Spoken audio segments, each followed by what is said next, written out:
2, 1. 3, 2. Are we live? It says we're live, but I don't know. Oh, yeah, we are live. Well, We're live. Opening. Hi, Live. y'all. I know the title sounds scary for I bet the title of the stream. I'm sorry, I'm awkward. The title of the stream sounds really, really sad. I know. Well, let me explain. So I'm moving again. Like, this is literally the 5th time I've moved in the last 5 years. And this time, I'm going back home, which means a lot of things. It means almost no live streams because I'm at, like, my house, the home I grew up in, and I'll be working. Hello. Hello. Hi, Jake. I'll be doing a lot of stuff. I'll try to make videos, but man, it's just gonna be so hard, guys. I'm gonna try my hardest, but this is why we're doing this now. I also, like, I don't know when I can call these guys back. Like, I can still call them on the phone, but Hangouts and Discord, it's gonna be a whole different story with calls. I can still message y'all on Discord and Hangouts and Twitter and stuff, but calls, it's gonna be completely different. But one second. Yeah, if you guys have any questions for me, please ask them in the chat now so that I can answer them. You know, it's the best of my ability. Speak now, or as my boss would say, speak now or forever hold your peace, or something like that. Saw dude. Oh, who left? No, Jake left. What was that? What the heck? My internet cut out there for a second. Sorry, guys. Hi, Jake. How are you? I'm good. How are you? I'm all right. Was it the tweet from 3 hours ago? What tweet? I don't know what you're talking about. Okay, I want to talk about BWBA for a bit because I only seen the first 12 minutes because I've been at work all day, y'all. I worked for 11 hours today, and it's been fun. You know, it was also my last day of work as well because, like I said, tomorrow I'm moving, and it's going to, well, okay, there's a lot of people who want to join. Oh my god. I would love to put the link in the Discord chat, especially on my server. The problem is that because Hangouts is awful, it only limits up to, like, the maximum is like 10 people. So yeah. But yeah, hi everybody in the chat. I've been watching y'all evilly. But people in the chat who has seen BWBA, and without giving any spoilers, you know, just say good or bad or okay. Like, which of the 3 do you think it was? You can also put in like rating numbers, like, oh, I rate this, I don't know, I saw like one rating was like 5.5 out of 10, and then I saw another rating where it was 2 out of 5. So where can we find it? What, the link to the movie or the link to the stream? Hold on a second.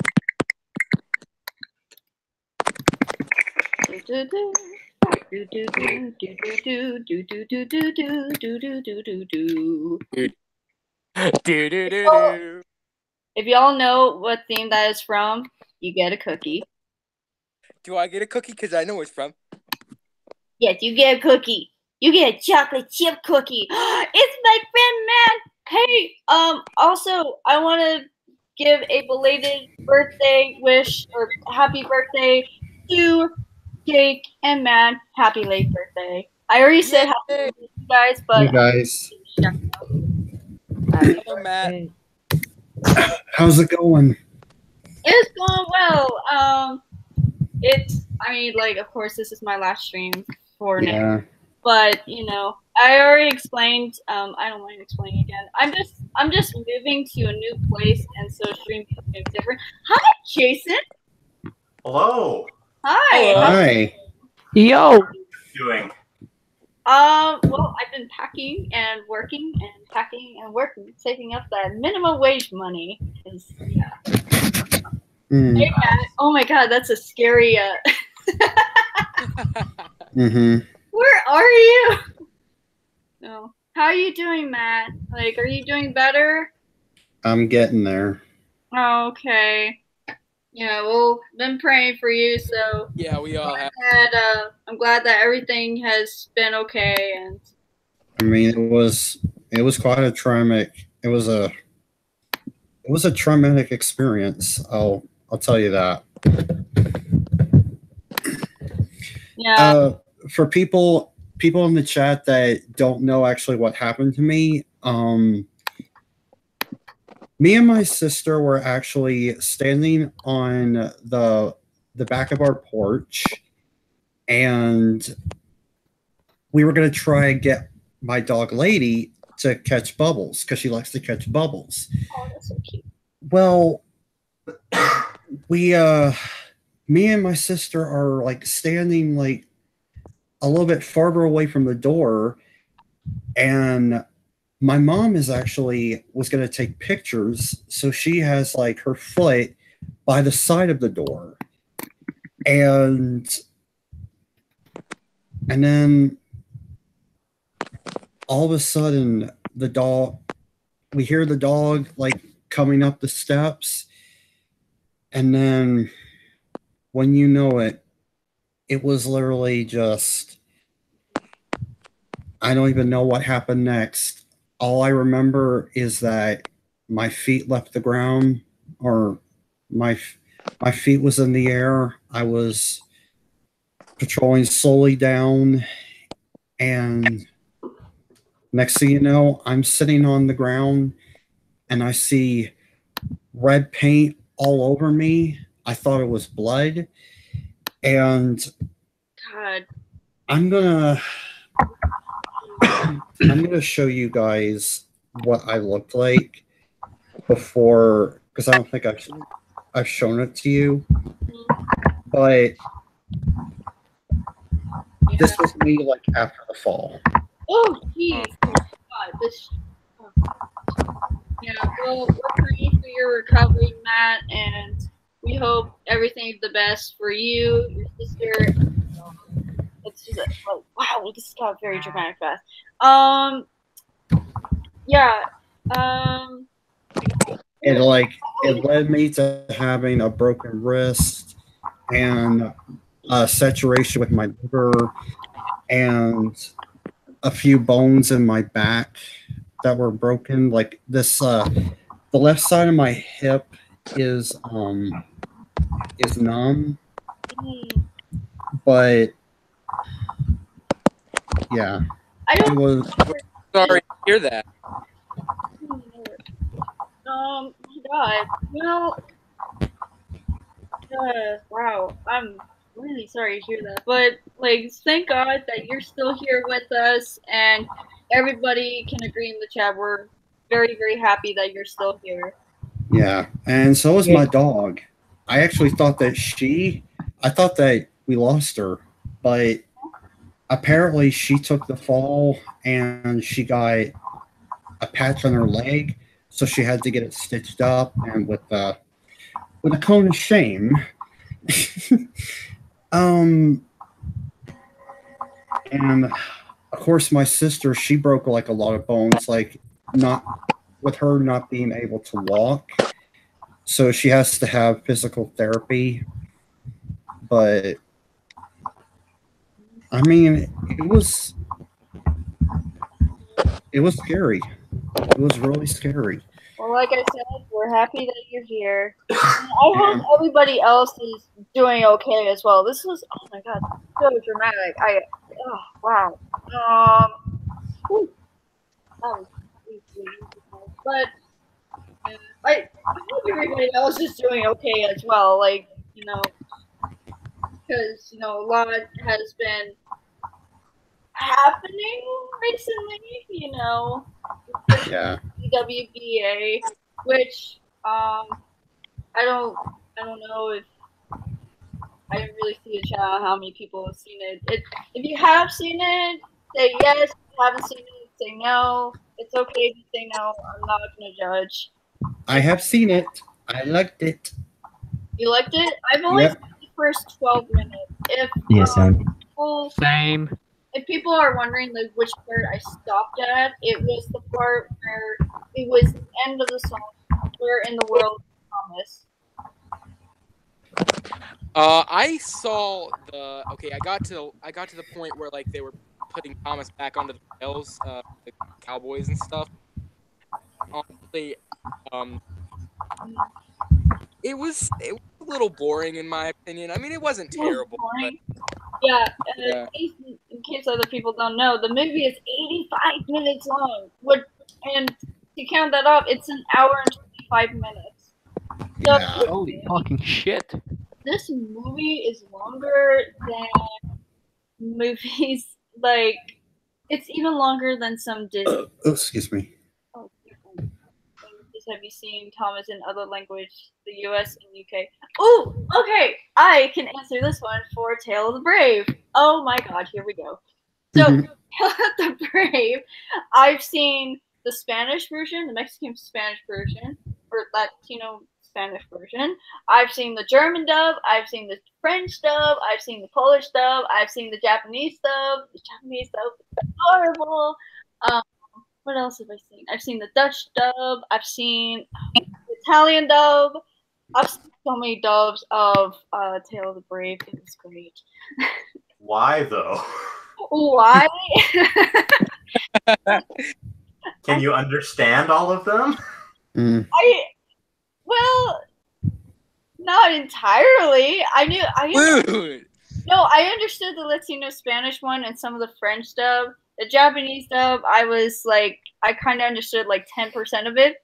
The German, Dutch, Polish dub, I'm sorry for those who are German, Dutch, and Polish, but I just didn't understand the language at all. Mm-hmm. I'm sorry. My brother he's learning German, so I'm surprised that I didn't learn anything from that. But I've seen, and I think everybody else can agree, I've seen the Polish version of King of the Railway, but the only reason why I saw that was because that was the first time King of the Railway came out. It was the first dub that came out. It came out in June 2013. It was so shocking. I think it was on television in Poland. It was so shocking that somebody recorded it, put it on Daily Motion, and I am learning new languages, yeah. But I just had to watch it immediately because I couldn't wait any longer. I was so excited. The trailer and the DVD cover were they looked so amazing to me. I just couldn't. I'm very impatient when it comes to movies. I usually since I was a film major in college, I usually go to the movies the Thursday night premiere rather than the Friday night premiere. Because I'm just that impatient on waiting on movies. Mm-hmm. I think the only movie this year that I didn't see the premiere of was, I'm sorry y'all, but Avengers. I couldn't see it in theaters because the theater was packed. It was packed. I couldn't see it at all. And then Solo, it wasn't packed. I just didn't see it. I think it was because I had work or something. Yeah. To an extent, you didn't miss much. I'm actually looking forward to Christopher Robin in 2 weeks. Yeah, I did. Oh, me too. Yeah, I saw Solo with Great Western Legacy, aka Jack. He set up, and it was awesome. And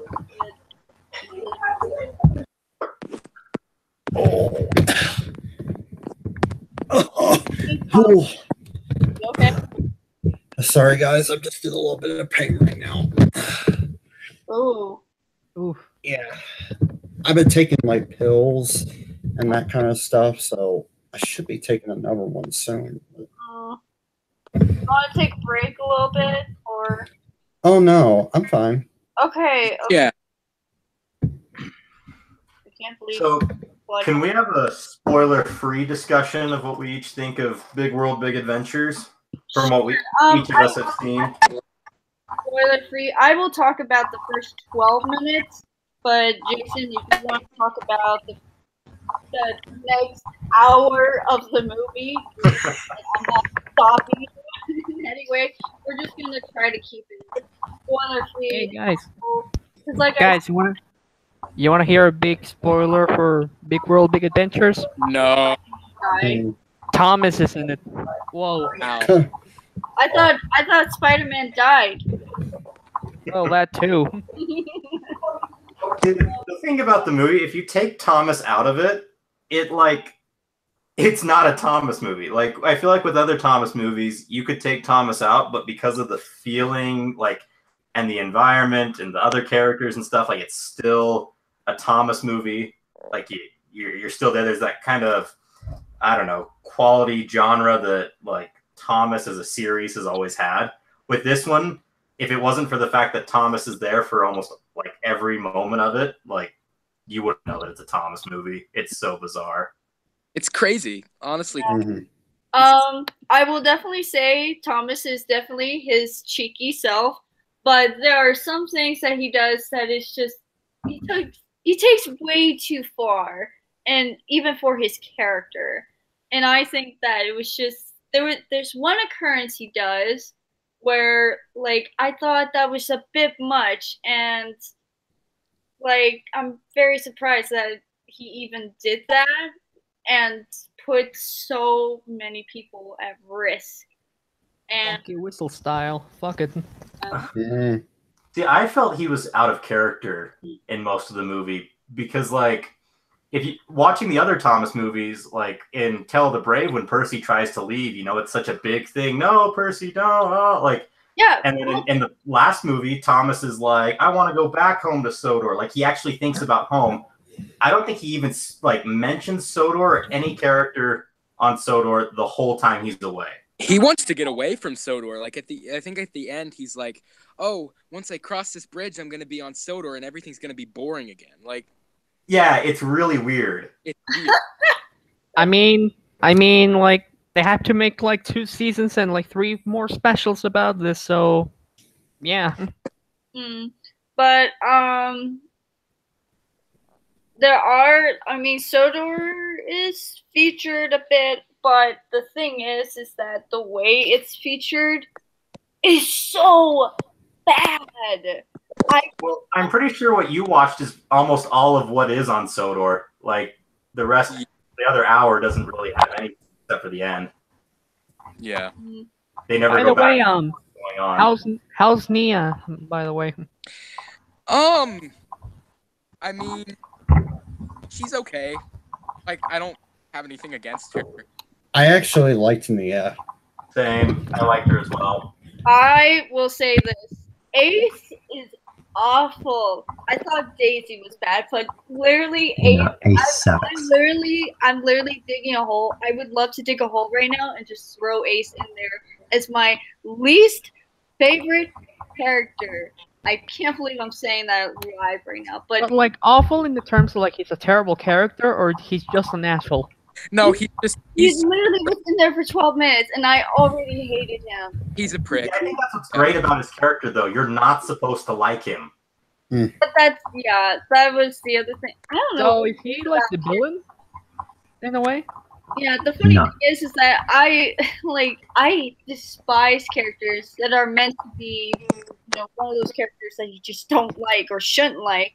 But I just really hope that, and some of you who have watched the show know about this. If you know about the issue with Veggie Tales, the bunny song, even, there was an issue where there's this song that Mr. Bezer sings, and it's called the bunny song. The bunny the bunny. Oh, I love the bunny. And it's a song that you weren't supposed to sing. And everybody, like all the kids, they started singing it. And it's like there's lines in the song where it's like, I don't love my mom and dad, I love the bunny. I probably sang the words wrong. But there's also this line where it goes, I won't go to church and I won't go to school. What? Like that. Yeah, that's an actual line in a song from VeggieTales. And kids were singing that song, and it was They were singing the song because the song is a song and it needs to be sung. To sing. I just really hope that kids are inspired by Ace. I know Ace is very risky. Ace is a risk taker. He's also very careless. I can understand he's adventurous and he wants to do things that nobody else has done, but he doesn't think about others. He doesn't. He thinks mostly about. Well, you're very true about that. Yeah, he puts up danger. Yeah, my thoughts on that is that, like, yeah, kids shouldn't, follow what Ace is doing, but the whole movie, I feel like, directly portrays that, where it's like, yeah, Ace is a bad influence. Yeah. I'm not even finished the movie. I need to finish it. Don't. Yeah. You saw the first 12 minutes. What the fuck? What worries me is about Thomas, though, because he does go along with it, and there is no repercussions at all throughout the whole movie for his bad decisions. Oh, that's even worse. Oh my god. Guys, remember when the fat controller in Lost Treasure was a dick to Thomas? I will be right back to finish it. I have 10 minutes left. Oh, okay. I'll still be here. I just want to finish it. I'm so close. I need to finish it. It's so good. Wow. Free and easy is so darn catchy. Well, Yeah. no, it's okay, but I can't believe I'm saying this. I feel like Peter Andre would actually put that song in one of his albums. Yeah.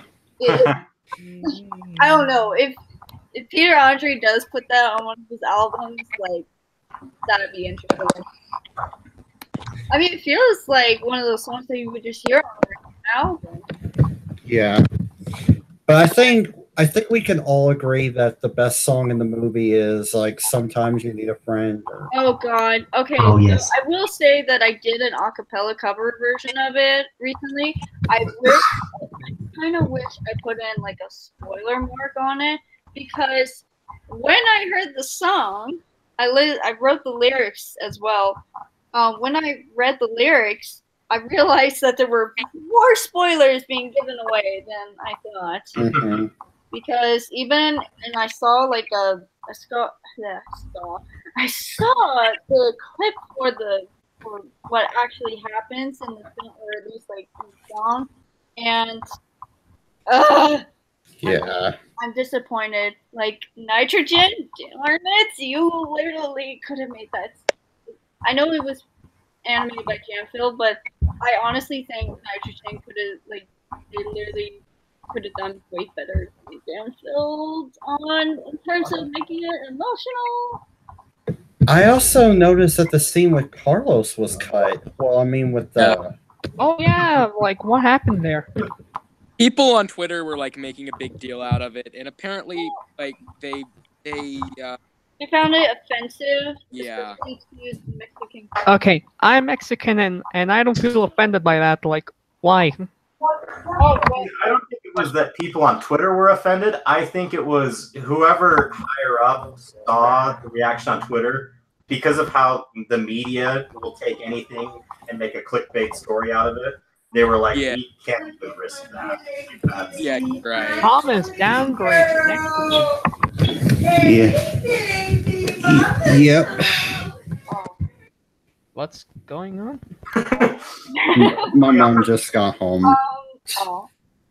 What was somebody asked? What was the first Thomas season you watched? Oh, season 3. I remember the first episode I watched. Is it bad to say that my first season was season 8? Season 7. You can go find your own island and live there alone. Okay? We don't want your kind here. Huh. My first Just kidding. episode. Yeah, it's okay. My first episode, Percy James and the Fruitful Day, because I don't know. I was watching a tape, and the first interaction of Tom's character was actually the argument between James and Percy. That was my first scene. That was the first thing I ever watched of Thomas, and I remember just thinking, "Wow, I like this." Mhm. Even though they Oh, I argued, like I was like, "Wow, I really like this." I'm a really strange person. Yeah, I even like my favorite songs are even like I'll read depressing books, I'll read or I'll hear depressing songs, and it's just I'm really strange. Hmm. It's funny because, like, for me, that episode, Percy James and the Fruit Day, like, it's one of those episodes I always forget that it even exists. Yeah. I always thought that episode felt kind of out of place to me. But then again, kind of that second half of the third season it's very unique. And so, like, watching those episodes like Bulgy and One Good Turn and stuff, it was kind of like, oh, this is like a side of Sodor that we don't really see a lot of. It was really cool. Oh, by the way, there is this one part in a song where there's a very, very deep voice, and y'all have seen it and know what I'm talking about. Don't spoil it, but for those who haven't seen the song sequence, when you hear the deep voice, you will be shocked. I literally don't know why they did it. Actually, I do. No. I know they. No, I do know why. But I don't want to spoil it though. Okay, let's Alright, just everyone, say. cover your ears. Okay. Yeah. Let's just say that since this must have been season 20, they had to have. Oh man, I can't say it without spoiling it. Okay, let's just say volume if you don't want spoilers. Just say what it is. Turn it down. Right. Do it, no balls. Okay. This goes to all of them.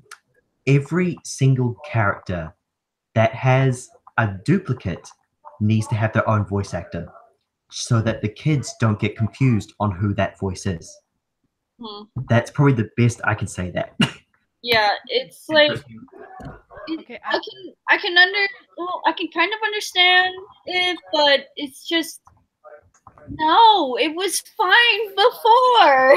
But no, all other, let's just say, duplicates of those characters have different voice actors now. And I mean every single duplicate now. But no one has the same. But the voice doesn't fit him. The voice doesn't. No, the voice doesn't. Well, I find it funny actually. But, yeah. Big Mickey. Okay, I can. Let Zach speak. Oh no, I'm done. You're upset. The voice for Bill and Ben like don't fit. I'm sorry. I mean, well, to be fair, it was just from one line and one or two lines. But well, I will definitely say that the Where in the World is Thomas? It's very much like Willie, won't you? Yeah. I'm probably gonna be in the minority here, but I actually think that song is pointless. What channel do you have the most memories watching Thomas on? Like what? Like the episodes or just Thomas fan videos in general? Because I can name like two. And really, like I said, I was weird. I was a weird 13-year-old, 14-year-old child. Yeah. But hey, yo, if you like are looking for episodes to watch in high quality, you should check out Thomas HD Classics because he is awesome. UK, thanks. Yay! Oh my god. Just for those who don't know, we've been kind of binge watching the seasons, and every time we're about ready to watch a season, we're like arguing, subtly though, subtle manner.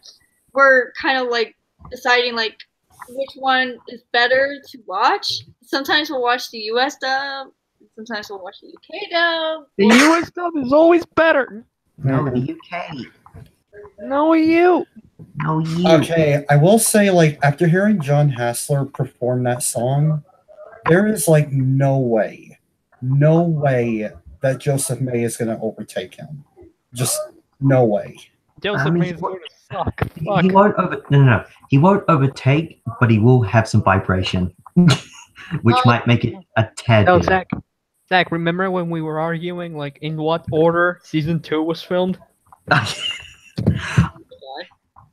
The only way we found out was that Percy's model was clean in some shots and dirty in others. Yeah, And like, it's like in some sets, especially like the Titmuth and Napper sets from season 2, Percy looks like really clean. And then like in the Napper Harbor sets, for example, Percy takes the plunge. He looks like fucking shit. Yeah. Somebody asked, do you like the UK or US version of Thomas? Oh, okay. I mean, well, Zach, you grew up with it. Well, no, okay. UK, yes, except for season 3. When New Zealand released season 3, it was George Carlin for some reason, and I don't know why. Yeah. No, I definitely say I love the George Carlin seasons, but because Thomas is based in the UK, or at least like the UK, I kind of have to go with the UK dub because No. I'm sorry. I'm sorry, y'all. But No. I'm going to have to go the UK dub for Tale of the Brave for me. oh my god. No, guys, I know which dub is better. The Spanish dub. There. Oh my god. You grew up with that. I mean, not entirely, though. Not entirely. Do I like the movie Thompson Model? No, I like the model scene. What are you doing? Oh. Matt, are you vaping? No, he needs it. Oh, Yeah. shit, sorry. Sorry, I didn't know what we doing. Anyway, do I like Thomas and the Magic Railroad? Why, yes, but there's something that I never told you all on Twitter because it's so. So when that scene where Mr. Conductor is like eating the carrot and the celery, and he's like drain. I thought that because he was eating vegetables. It told me not to eat vegetables because I would drive myself insane. Zach, do not share this with anyone. Thomas and the Magic Railroad discouraged me it encouraged me to not eat my vegetables because I thought I'd become psychotic.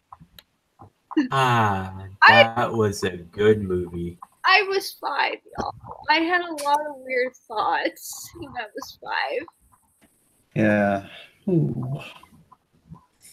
Mark Moorhan is where it's at. Oh, I don't know if I should. Speaking of him, I don't think he narrates in this movie, does he? He doesn't narrate at all. There is no narrator anymore. Oh. Toothpaste speech.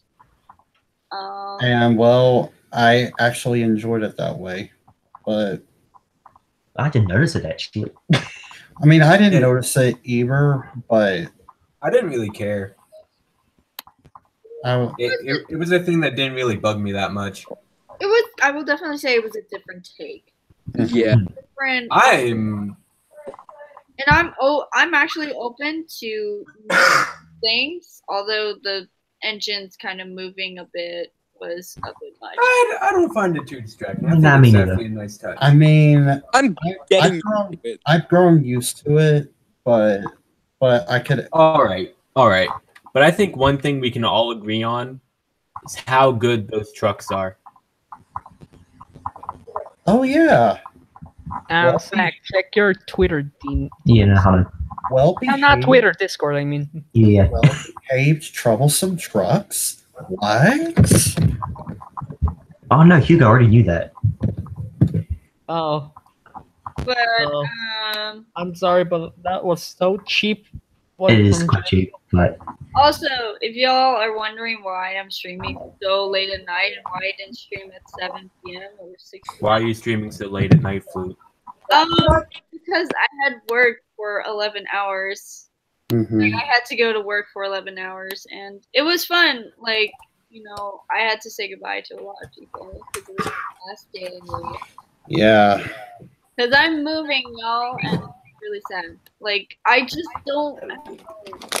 I don't like moving. It's just. It's so complicated. So. Has to Mhm. move, like, furniture. I have to move bags. It's so. I usually like being busy, but when it comes to moving, it's just no. Mhm. What do you think about George Cranky Pinky Boomer being dropped? Railroad. Dumb move. Care that much, except for Pinky Boomer. He would have been a great character. Actually, like, I have second thoughts on Boomer. Like, do you really think PT Boomer is going to be, like, really intimidating? I think he's just gonna be silly. Yeah, he's a shining time station villain. How Mhm. threatening can he be? Actually, now that I think about it, Jason, didn't you tell me something a long time ago about, like, your thoughts on Diesel 10? Something like that? Like, he's. Yeah, and I've thought about that in comparison to, like, if they were saying that PT Boomer was so scary that they needed to remove him. Like, I don't know, Diesel 10's more threatening because he's like this, you know, he's large. He has the ability to actually physically harm an engine. I feel like a human villain doesn't have that same kind of, you know, weight about them. So I don't know how he would have been so scary that they thought that they need to get rid of him over the giant machine with a claw. Mhm. I don't know. That seems interesting to me. Yeah. Dumb parents, you know. Yeah. During the chase scene, I kind of wanted Diesel to have his claw reach out and grab Thomas by his cab. Like, just as a way to slow him down or something. No, that's too much money. Can't do that. No, I think, I don't know. I was, like I said, I was a strange child. Like, I was You can tell. really hoping this one would actually destroy something with his claw. I mean, of course, I know he knocked over the sheds and he kind of, Oh, bye, Hugo. I think he told me earlier he had to go. Yeah. Good night, Hugo. I hope we get to talk again soon. But yeah, I kind of wish Diesel 10 actually, like, destroyed something. I don't know. Like I said, I was a strange child. Well, I mean, he did. He destroyed sheds. There we go. Yeah, well, But no, the thing is, like, I wanted him to actually, like, use his claw, not just like knock something over just by moving his arm or claw. But another funny memory I have is that, you know, that rock form with, like, Diesel 10's face. yeah. Mhm. I probably am getting it right, but I always thought that Pinchy literally, like, carved Diesel 10's face on the side of the mountain or the hill. Yeah, no, he did. He did? Okay, I was about to say, like, I literally thought I was insane thinking that. Like, I thought to myself, that's a ridiculous idea, but No, he did. Mhm. that's weird. How did he not know? Oh, hold on. Oh, that's what happened. What happened? Oh, Hugo didn't leave on purpose. This,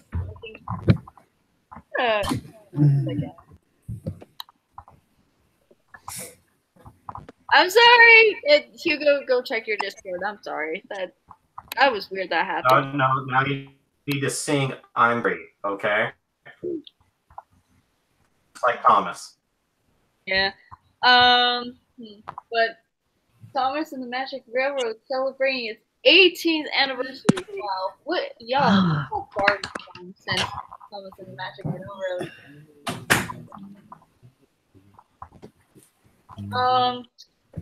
Yo, what do you think has been the best year? Well, I think everybody can agree 2015 has been the best year for Thomas.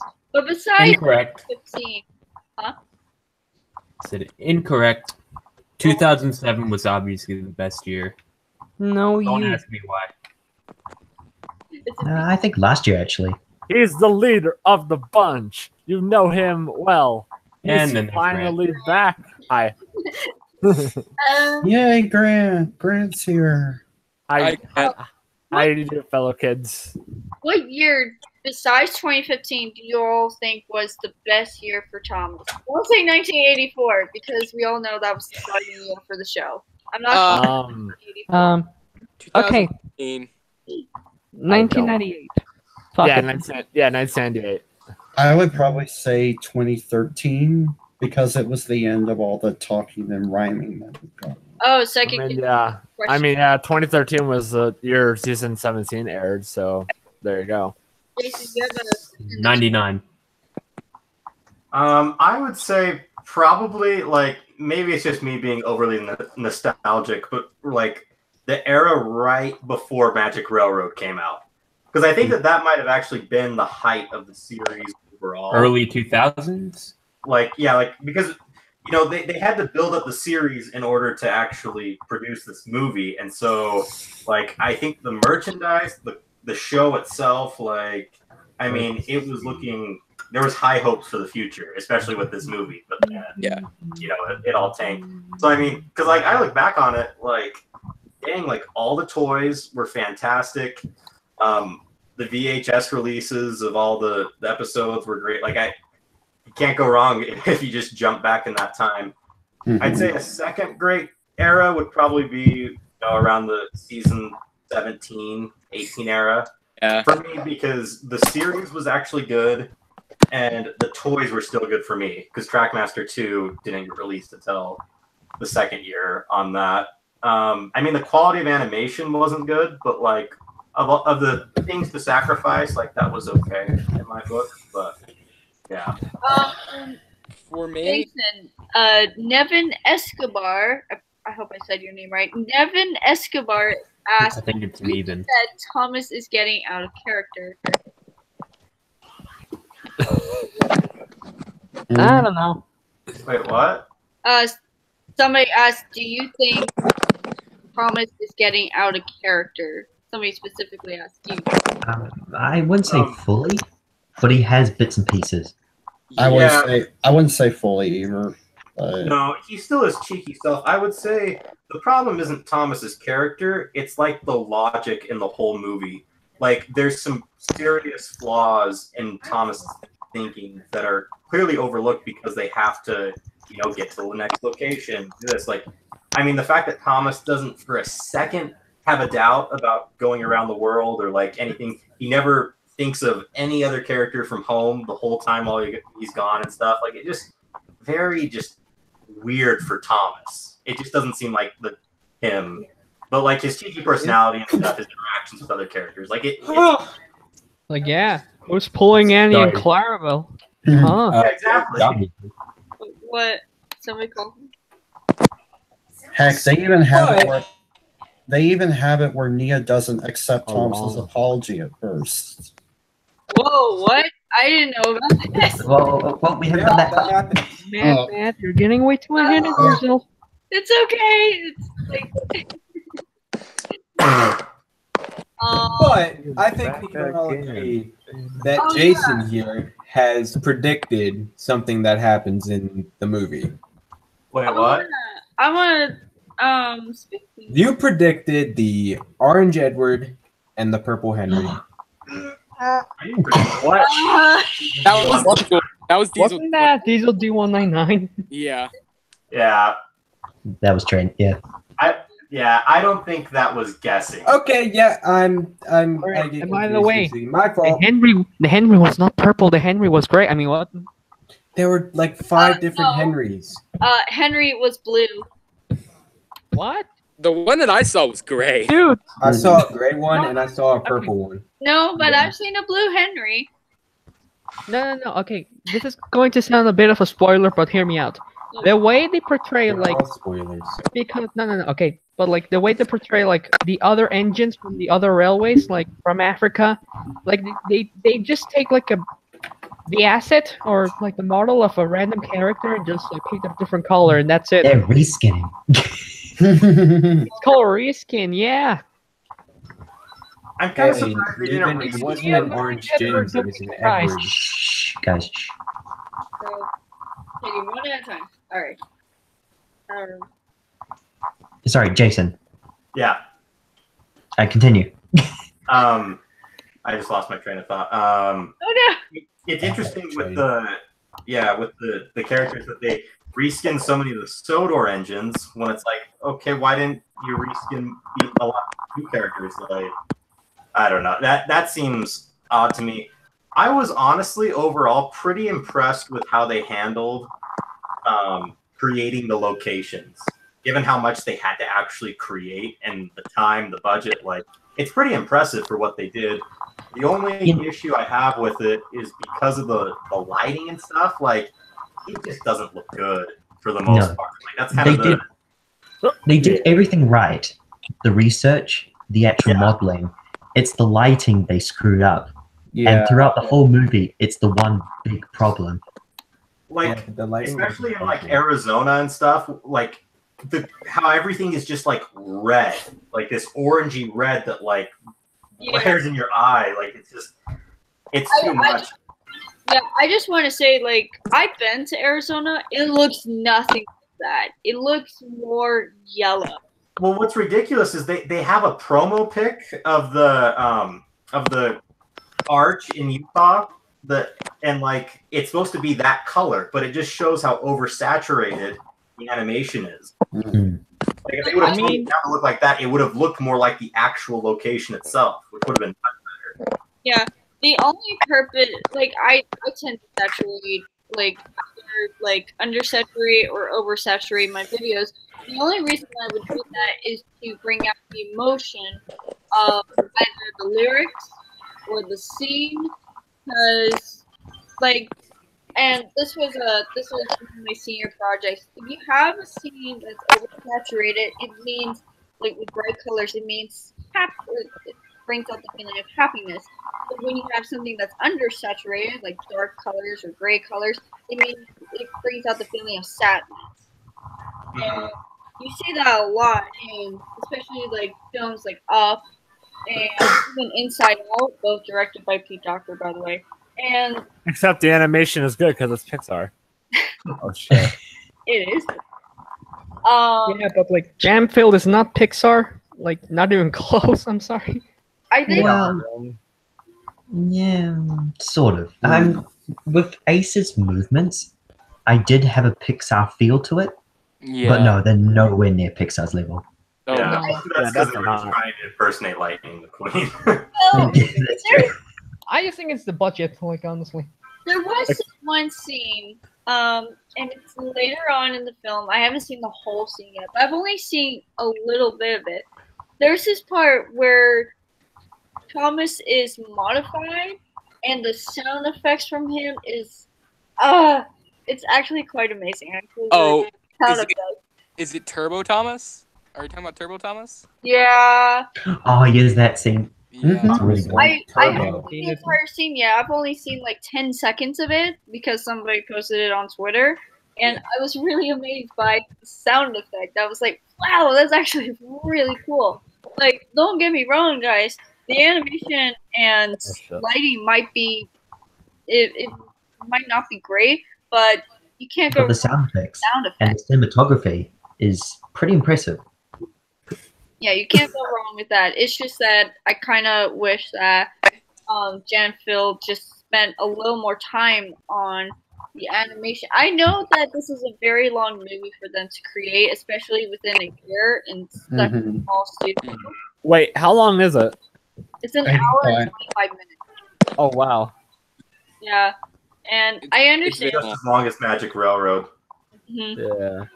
Yeah, I can understand it's very hard for a small studio like Janfield to create this, but like quantity over quality, or quality over quantity. Quantity. God, Quantity over quality. I'm sorry, I meant to say quality over quantity.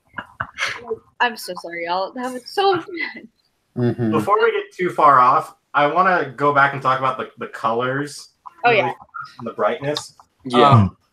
One of the things, like, you see the African troublesome trucks, how they're like, you know, purple and green, and these like, I love them. you know, nothing in the series anymore is gray.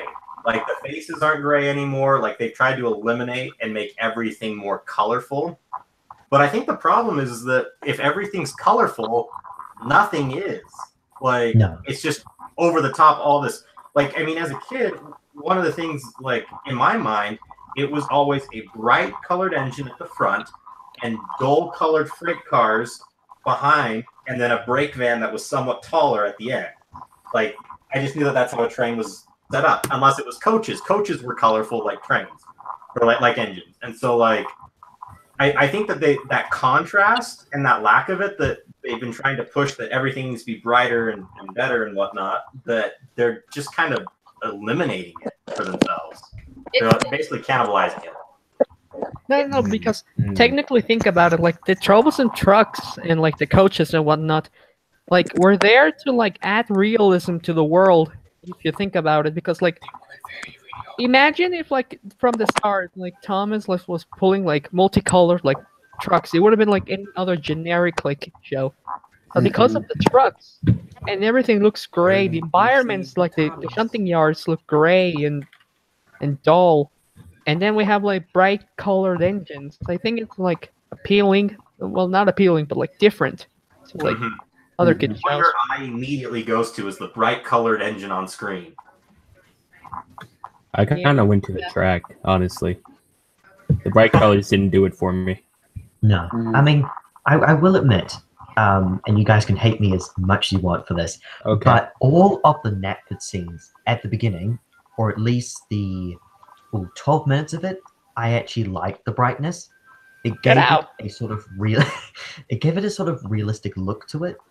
I don't know why, but I mean, I will admit it is a little too bright in some areas. Blasphemy. I just think it was okay. Like nothing special, really. I mean, it wasn't good, but it looked realistic. I think it's a combination of things, because when they changed the engine's paintwork to be super glossy, I think when they upped the brightness, the problem is that the engines are beginning to also reflect the surroundings as well. Oh yes, and so it just doesn't look right. Yeah. Okay, but while we're on the topic of the Knapford scene, the song that happens there, and they changed Bill and Ben's voice actor. That was a surprise I wasn't expecting. I loved it. I'm sorry, I loved it. It was interesting. No. Voice didn't fit, Zach. No. But when Paxton and Sydney go in the tunnel, you hear Sydney's normal voice, and you hear Paxton, then you hear a deeper Sydney. I thought that would have been Ferdinand or something. That would have been interesting.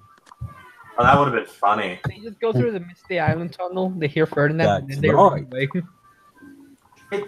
It's really weird the last fun of Misty Island Rescue, but like, there's so many similarities to that movie and this one. Like, really. Thomas goes away. Everyone's looking for him. I want to talk about Thomas going away and what Percy did in Tale of the Brave. I mentioned this on Twitter the other day, where Percy goes away and like nobody cares. Here's the thing.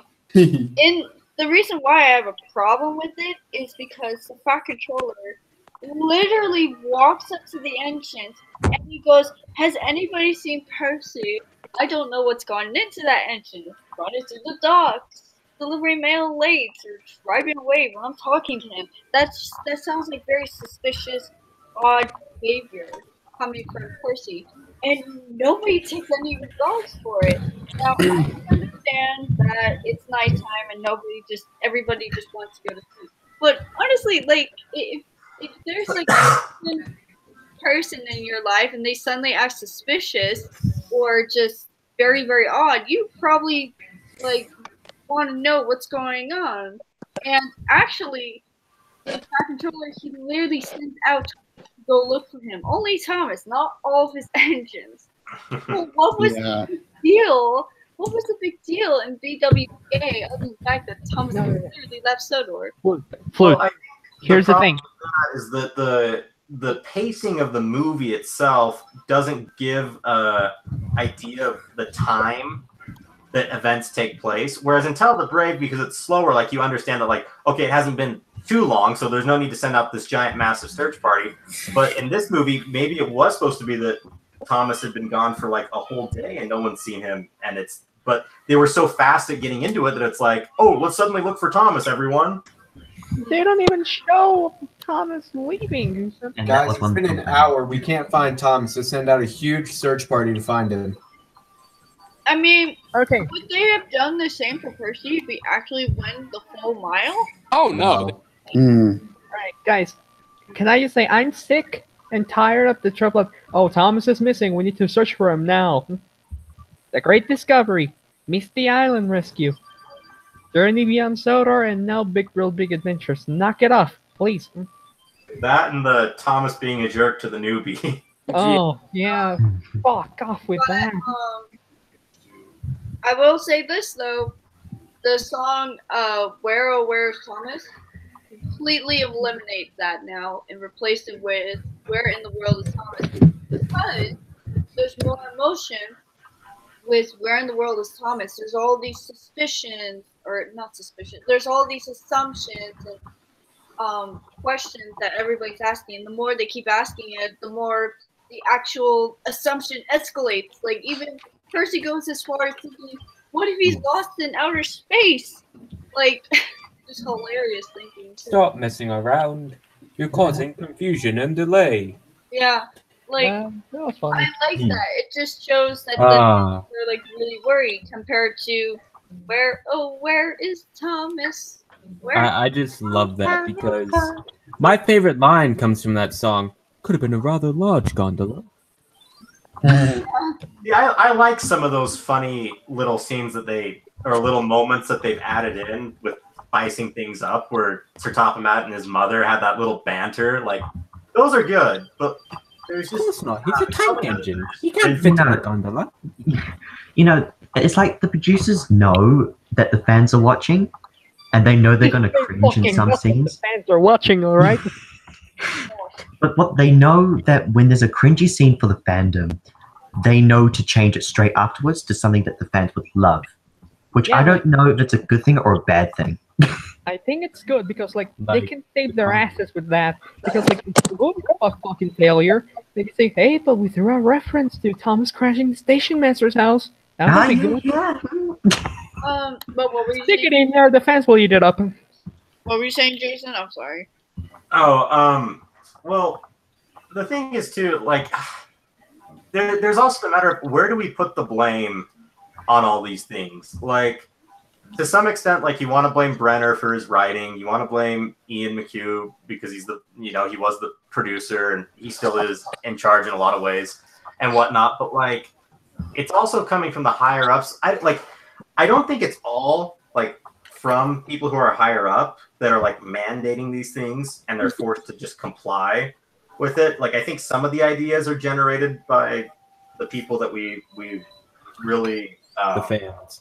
well, not the fan, like Brenner and McHugh that we like idolize and whatnot. I think they've come up with some of these little more far-fetched ideas because at the end of the day, this is their job. They're in it to make money and be able to provide for their families and live a normal life.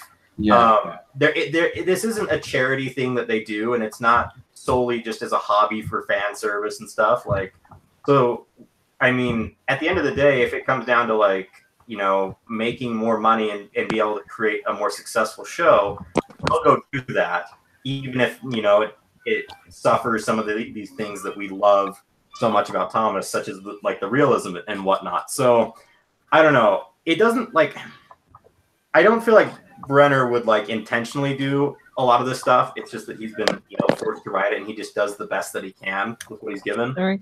But- Jason. Yeah. All right. So can I just add to this? Like, Yes. it's going to sound a bit random, but like, I think the reason why the classic series, for example, are considered very good is like back in the day. Now that you mentioned this, that like they're like probably most of the workers now are forced to do this. I think like the reason why they were good like back in the day is because David Mitton and like Brad Allcroft had the liberty to do whatever the fuck they wanted. The only restriction they really had was to make like adaptations of railway series, but even that like that idea like evaporated real quick. So like back in the day they could do whatever they want. Screw it. But now like Thomas is like he's part of a company like as big as Mattel, and you need to fit the demands, and they need to like reboot it, and they need to do this, and Yeah, I they definitely need to agree. do this all stuff, or else it fails. It's like it kind of lost its charm in a way. Oh yeah. I will say this about meeting demands. The Superstation, like I'm going to the category of merchandise. The Superstation, oh my gosh. When my store recently brought that out for stock and we put it out for sale, it was sold out in a day. And because people like wanted, kids love big toys. Hi, Anshul, by the way. Hi, Anshul. Hey, Shaw. Hey guys. Yo, It's my buddy. February 1914. Hey, Shaw. Yeah, Grant. Have you talked to Ron lately? A couple days ago, yeah. Okay, well, next time you talk to him, tell him I said he was gay, and I said hi. All right, fair enough. Well then, all right. I think he already knows that. I think he knows. Oh yeah, that's true. He does. I think he knows that. I was saying that the merchandise for the minis. I'm sorry, but like, I don't know if it's selling well in other stores, but at my store, like, or at least the one I used to work at, it's not selling at all. I don't know what the problem is. Like, we're not selling the minis. I think with minis, they don't have to sell that many because they're a highly profitable toy. Because I mean, they're easy reprints. They're the same mold for the most part. Like, it's pretty, especially with how much they charge for 3 minis. Like, it costs them almost nothing to produce. So I don't think that they need to sell a ton to be profitable. Which is why they create them. The thing is, you can see the different quality in the merchandise, and I think everyone has noticed it. Because everyone has. Yeah. Like, the thing is that the actual minis are even being sold in my local Walmart. So, can I go back really fast to what we were talking about with like the difference between having a corporate or a corporation be in charge of Thomas versus like it's where it started out as with Rick? Yeah, no, go ahead. One of the things like when it was back in the days of Britt and David doing all these things and whatnot, like they had like more was at stake for them personally, so they obviously like wanted to create the best content possible because it's their own money that's on the line. They have so much at risk here with it, but at the same time, because it's not this big corporation where there's a lot of different voices and influences coming in and whatnot, and you're not trying to constantly please the shareholders and whatnot. Like, I think Britt and Dave, they're with their own kids and stuff. They like there was a value to it about like producing this content for the next generation type of thing, where it's like I want to make sure that it's good quality for them, especially when it came to like teaching the morals and the story and having those be part of it, because they wanted to actually create something that was great, not just to earn money. Yeah, this is my company, and I want to do my way, basically. Yeah. Also, the weird part that I recently discovered is that the Thomas Wood James was finally sold out last week. I talked about recently how we were like literally selling out on the Thomas Wood James, we don't have any more Thomas Wood Jason. I'm really surprised. Now people are buying the Thomas Wood Flynn and Thomas Wood Charlie. Weird, right? There's something crazy going on with the merchandise though right now. Like, have you guys seen J Dog Man and Fred, their posts on Twitter over the past? I've seen Fred's, but not. Well, they've been putting up product codes for these products that are going to come out in the near future and whatnot, and it's looking like Adventures is being completely discontinued, but it's like merging with Trackmaster. It just seems really weird because they're advertising it as a Trackmaster diecast push along, and then they have it large or small. So like, are they getting rid of the motorized shit or?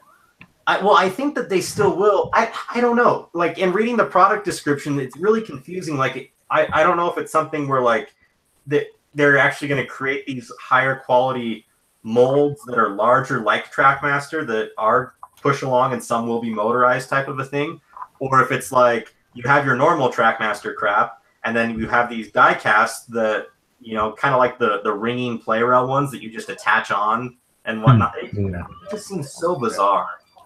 No, Jason, I have my own little theory on why this is going on.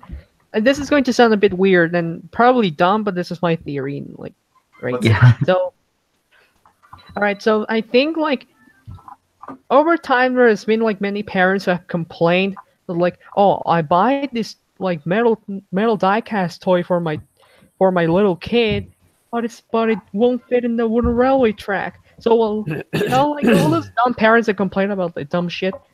So I think what Mattel is trying to do is like things like the Super Station that's compatible with everything. They want to like, I don't know, I guess make them all like the same thing. Well, not the same thing, but like make them more compatible with each other.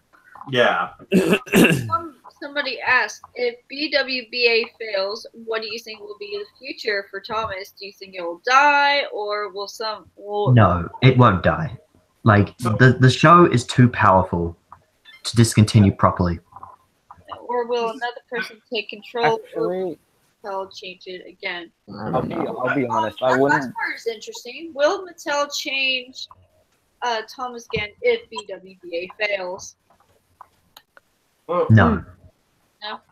Okay, so I have a thought about all of this stuff because I mean I can't say too much, but I was in a meeting one time where I got to hear a little more confidential stuff about Thomas, and it was the first time where I actually like thought to myself, "Holy crap! This beloved series of mine could fail and die." Like, and it worried me. It mostly has to do with the disconnect between the merchandise and the actual show itself. But like, so it got me thinking, like, what happens if this does fail? If Big World Big Adventures flops? And in a way, I'm worried it will because of the merchandise mostly. Because I mean, heavens, they're not even doing a DVD release. How are they supposed to make money off of this movie? Like, wait, so is that true? They're not doing a US DVD release? They're Yeah, not. They're not. But who knows? They might be doing like a streaming thing with Netflix or Hulu or Nick Jr. Like, I think that there's something going on with the distribution that hasn't been worked out yet, and they're like, I think that they're really struggling right now because it's like, crap, we've made this movie, we want to promote it, but we're waiting for people on this other thing that we're working on before we can actually, you know, do something about it. So I don't know. It's supposed to air on Nick Jr., right? Though. Yeah, it is. I mean, as long as it makes its way to the US, then that's what matters. Yeah, I don't know. I feel like it was intended probably for like Netflix as well, like more than just, you know, a one-time airing on Nick Jr. Yeah, but I think they're still waiting to work out the details or actually get a proper agreement. Yeah. And whatnot. But then again, now that I think about it, nobody really uses DVDs that much anymore.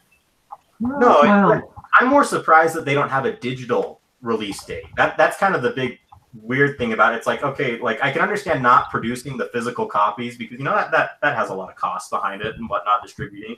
But like really like an easy like Amazon Prime or like some of these other ones where you could just purchase the like direct digital file, like that just seems so bizarre to me that there's no release date for that. So that's what makes me think that there's something with the distribution, and we'll find out in the future. But going back to what I was saying about if the show does die, the thing is, Thomas, as it is right now, is too it's too big to fail type of a thing. No. Thomas has such a reputation and a name that it won't die, even if if sales keep declining. And with the way Mattel is structured and whatnot, honestly, Thomas is not their highest priority of the brands that they have. I mean, Barbie and Hot Wheels are higher priorities for them by far. Yeah. So I think what would happen. I've been to a day out with Thomas. I've been to a day out with Thomas where it was sold out. Especially another thing I should say too is that I'm pretty sure they created Barbie and Hot Wheels, and Thomas is just something they acquired. Yeah, it is. And I think that's why if Thomas does continue to decline in sales, rather than having to, carry these costs that keep weighing behind Thomas, they'll sell Thomas off individually. But the other thing that could happen too, because Mattel itself is not in really good shape. I mean, Mattel could it could go bankrupt. It could decide to liquidate itself and just, sell off all its assets, including Thomas. So I think Thomas won't just flat out die. I think it will go to another company. But the problem with it going to another company is that it's got to rebuild and really figure out what to do after all this crap that's gone on with Mattel. Yeah, because it's bounced around a lot. It went from Hits Entertainment and now Mattel. Imagine what other company would actually get it. And actually, I remember, back in Hits Entertainment was being bid on, I think, terms to use.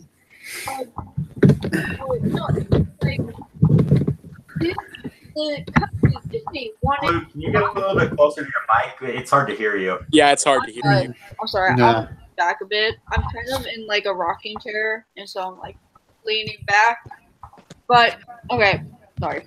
No, I was saying oh my god, where was my train of thought? Is that my husband? My stream to actually remember what I was saying. No, I'm good. I literally lost my train of thought. Wait, so you're talking about something around the hit era when it came to the rights? Yeah, Disney was about to buy Hits Entertainment. Yeah, they were. But Mattel won, right? Mattel won. I was obviously. Honestly, y'all, I was actually scared when Disney came on the market to buy Mattel or buy Hits Entertainment. I was literally scared because as much as it sounds cool for Thomas to be a Disney product, it's really weird. It's really not. I'd hate that to happen. I hate that. No, but the thing Plus, Disney already owns the U.S. rights to Chuggington, so. Yeah. Well, No.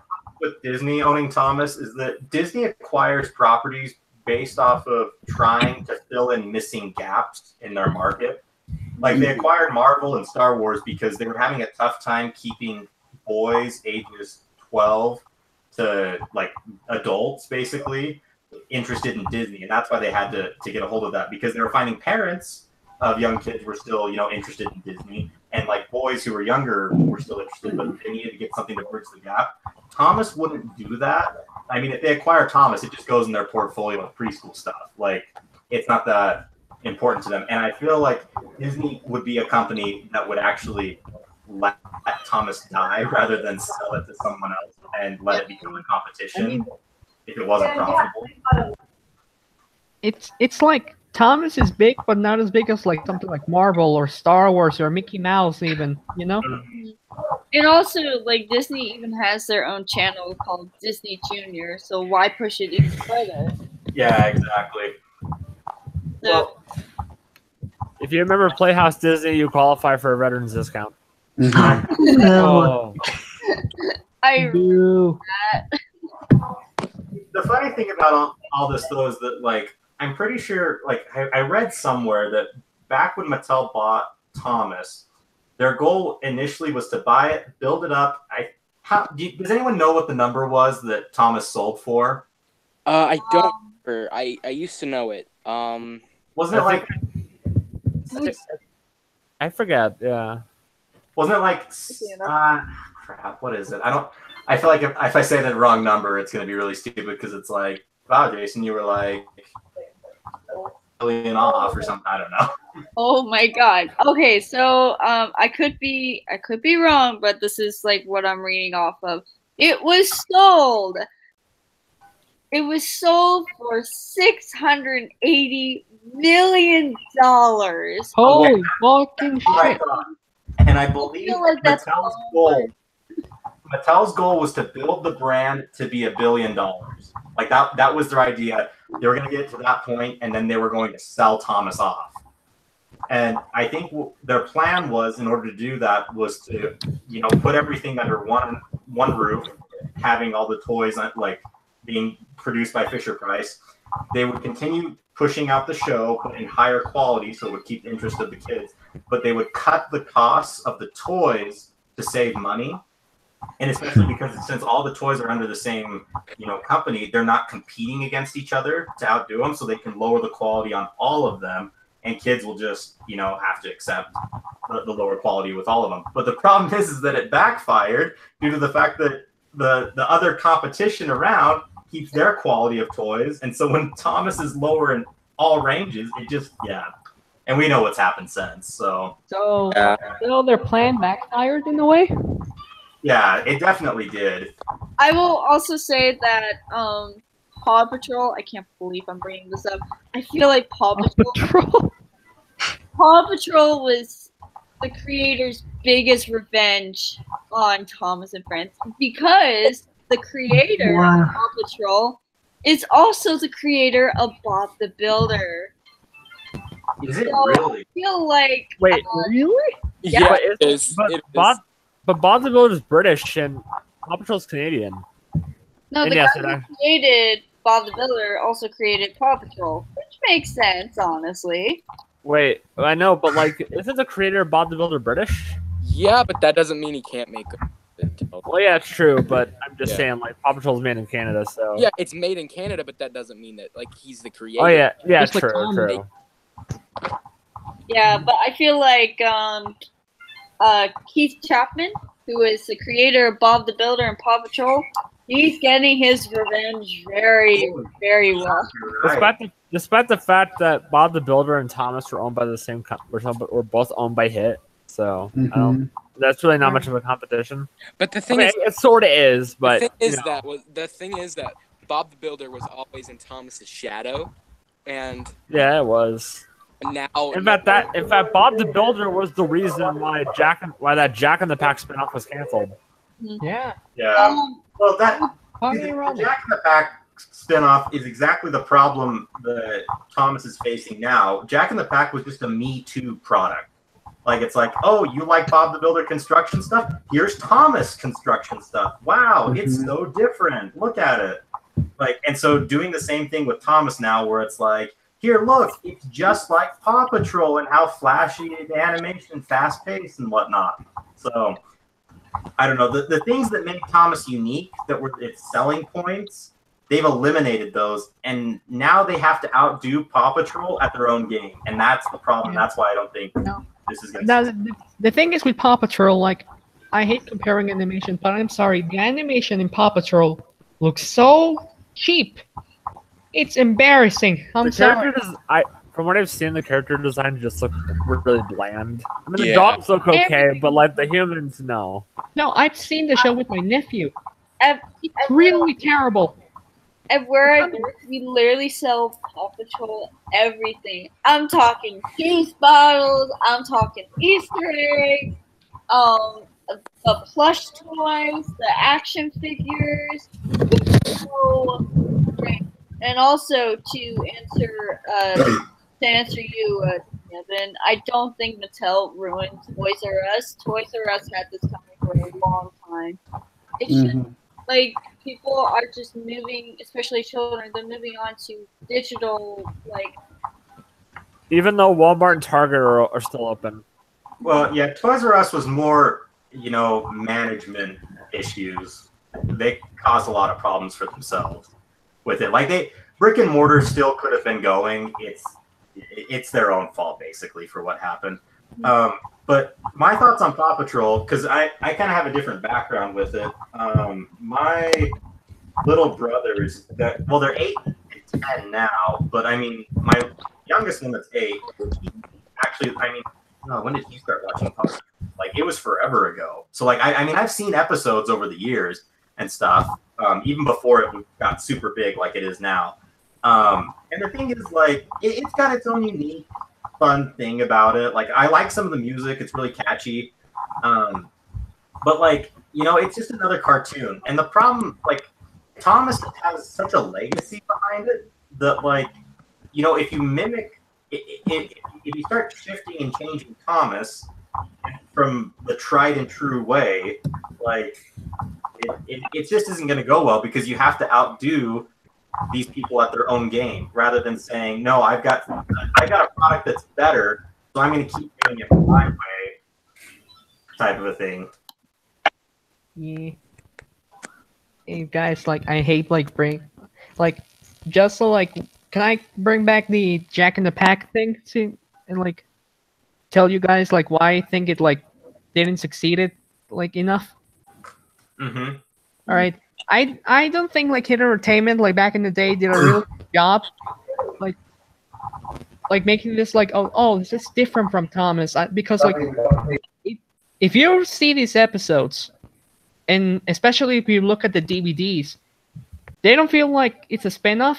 They feel like regular Thomas episodes, but, like, oh, construction vehicles, especially when you have, like, Thomas. Especially when you have Thomas and Percy appear, like, in every episode. It kind of just threw stuff in there, or at least the characters in there. I'm not saying that Jack and Alfie and the other characters are bad. It's just, like, I feel like they were thrown in there for just, like, oh, we want to do it as well, or we can do it as well. It's like, it serves no greater purpose other than just to the series. Yeah, but the thing is, like, the episodes themselves don't not feel like a spin-off or like a different thing. They just feel like regular Thomas episodes. They're kind of structured the same way. Yeah, like structure, like it's pretty much. When I first saw them, I thought they were just normal episodes of the show. When I first saw them as a kid, I never knew they were part of a spin-off till I looked it up.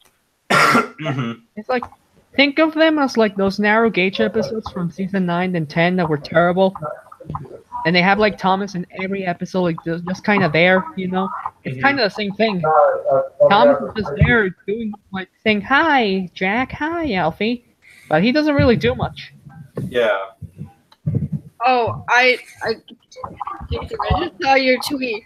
So, Doug, how much money do we have to raise to get you to do a WCA video? Of course, after we cover the medical costs of Galaxy Eyes. Oh, that's hilarious. Like, how many likes has that gotten up to now? I should check. 24. He hasn't responded yet. No, I don't think he spends as much time on Twitter anymore in general. I mean, like, he's even said it himself. He's moved on. He's an adult. I'm an adult as well, but I'm. Wait, who? Me. I'm an adult. No, the person on Twitter. Oh, unlike the post. Oh yeah, that's right. I also saw your other tweet, and I want you to go a little more without giving any spoilers. I kind of want to hear more about this. What you said here. You said, "Quote: the logic and convenience of everything in WBA is on par with Misty Island Rescue."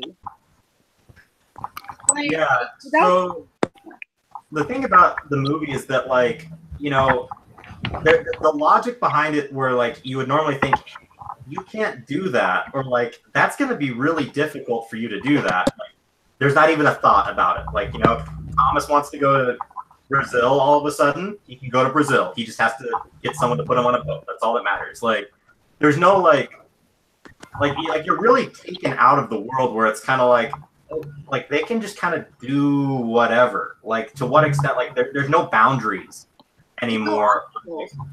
what logic should be. It's kind of like, you know, in Misty Island Rescue, where Thomas's raft just suddenly like floats up to the tracks, and now he can suddenly puff around everywhere. It's kind of like that, where it's just like, you know, Thomas just, how convenient. He can just go here, he can go there. Like, I don't know. Like, there's tracks where tracks shouldn't really be. Like, for example, like on the Great Wall of China, he shouldn't be there. That's not where he's supposed to be. Mhm.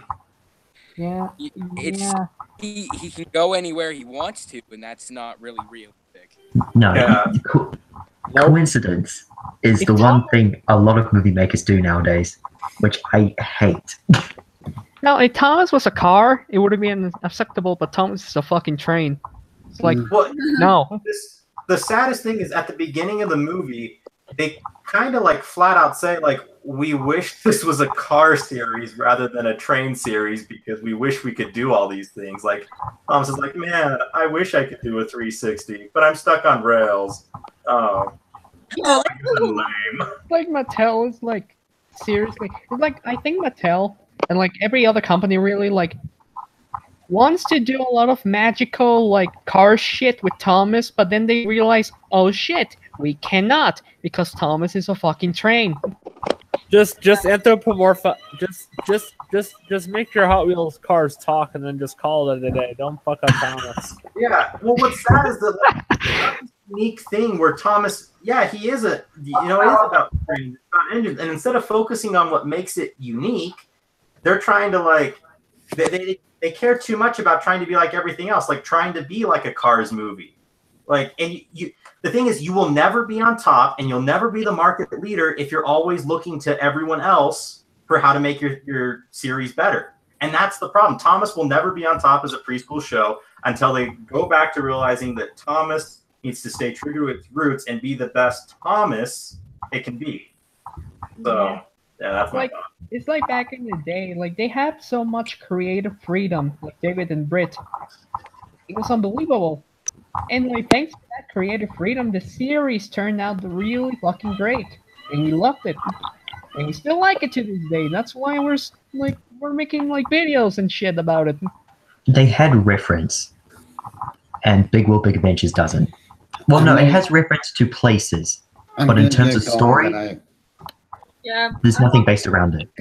See, one of the sad things about Big World Big Adventures with how like it's so like. It should be really cool to think like, hey, wow, there's Thomas, like so close to where I live. Like, especially me living in Utah, like they mention Utah by name in the film and they go to the salt flats and stuff. Like I've been there and whatnot. But the problem is that because there's no real logic and physics don't seem to really matter and stuff, like you don't feel like you're really in the same reality or the same world. And so like, oh, they're here, but it doesn't like, you just don't make that same connection as if it had been realistic. Yeah. What if, like, Matt is about to leave. Matt, like I said, I hope you feel better soon. Pray for you. I just want to say thank you guys for all the love and support that you have given to me, and I hope that things will get better in the near future. And I will talk to you guys later. So, bye everyone. Bye, bye Matt. You feel better. All right. Well, we all hope the best for him. So, yeah. That still breaks my heart that happens. Wait, what's happened with Matt? He got into an accident with his board. Oh shit. Yeah. And he kind of had to go to the hospital. But we wish the best for his recovery. Isn't it his birthday today, or was that yesterday? It was a few days ago, but okay. Like I said, Matt, if you're still watching, we wish the best for your recovery. Yeah, get well soon, dude. All right, back to. By the way, Jake. Who is your favorite character introduced in the new series? Wait, Jake, you still there? Nice mute. Oh, rip. Jake, no. Who's my new favorite character introduced in the new series? Which one specifically? I mean, yeah, you can't really say anything until you actually see them. I mean, yeah. If they're talking about season 7, I actually don't know because there were 5 new engines in the shed. Well, actually, no, it wasn't just 5. There are Shit, 5 new five. engines in the shed, but only one. No, because they leave out appears Spencer and Fergus. secretly. No, Oh, yeah, true. Spencer's technically not like part of the railway. He's just a private engine. Zach, go to your Twitter. Really. What about Fergus though? Fergus is like an old engine. Like It's somebody. maybe he was already there. Oh. He's not a new engine. He's already there, but we haven't heard of him. Yeah. Hey Jake, Yeah. guess what I'm playing? What are you playing? Yoshi's Island. Yee. There's something else I'm remembering, but I actually. Oh, wait. Oh, never mind. For what I've seen, the first 12 minutes, it's alright. It's a bit different, especially since there's no. I got a 10 up.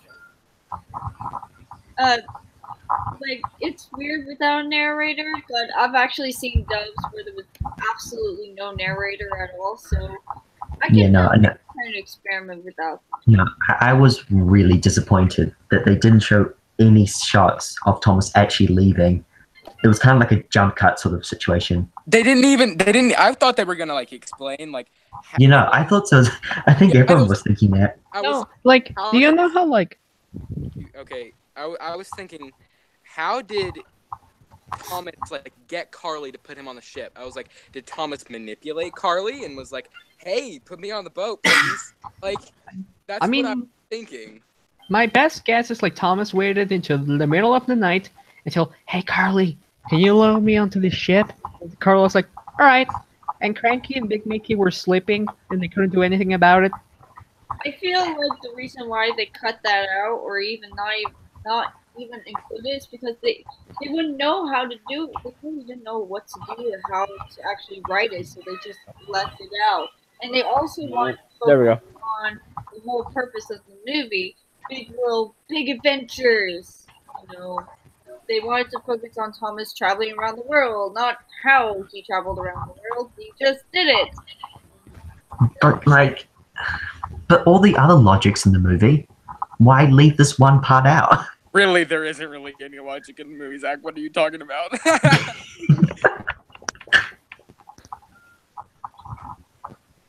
No, imagine if like Big World, Big Adventures like followed the Railway series logic of like if an engine goes outside Sodor, it loses its face. Kind of like what the Bluebell Railway did. Like Thomas arrives to like Africa or something and he has no face. And the rest of the movie is like that. Huh. Nah, man, it'd be pretty boring. It actually would. Wait, is season 21 canceled? No, it was just shortened for some reason. I mean, I can understand them focusing on Big World, Big Adventures, but it's just weird because, you know, characters like Henry and Percy would get an episode in a season, but they didn't this time. They mainly focused on Daisy, for the most part. Which is also weird, by the way. I'm surprised there's no Daisy merchandise despite her. Yeah, that's Wait, still no Daisy merchandise? Yeah. No.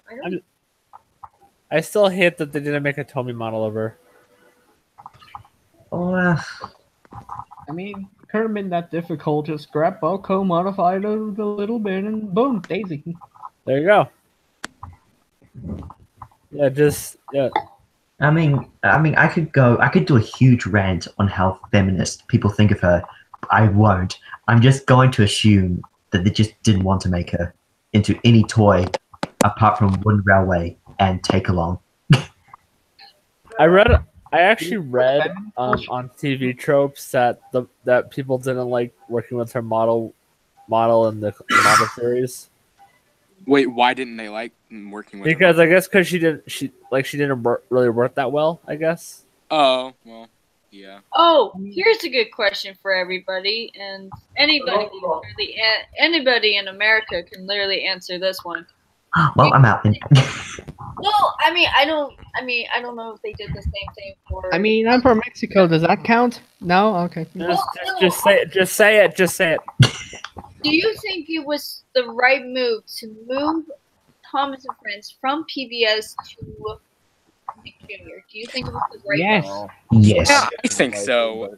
I don't Yeah, like the move, but like that's probably the best idea because really, I don't know anybody who watches PBS anymore. I hear yeses and I hear a no. So yeah, that's my no. That's just me. That's just me. It's probably wrong, but it's Well, my no. the thing is, they haven't really been airing Thomas that much on Nick Jr. anyway. But I mean, I guess it was a good choice.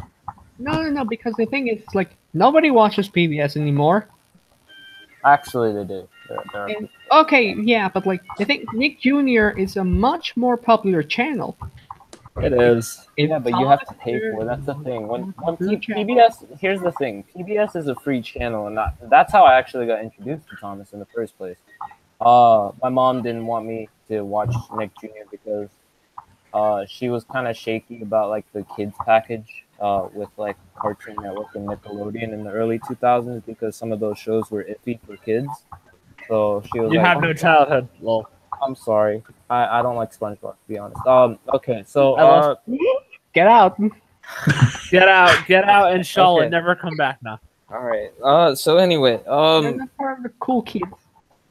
okay, so I got introduced to Thomas through PBS, and it's free, obviously, because it was on PBS, and yeah, since I couldn't watch Nick Jr., I couldn't see all those other shows. But if you think about it today, there are still people that watch PBS. I think Carson mentioned that he did watch PBS when he was a kid for Thomas.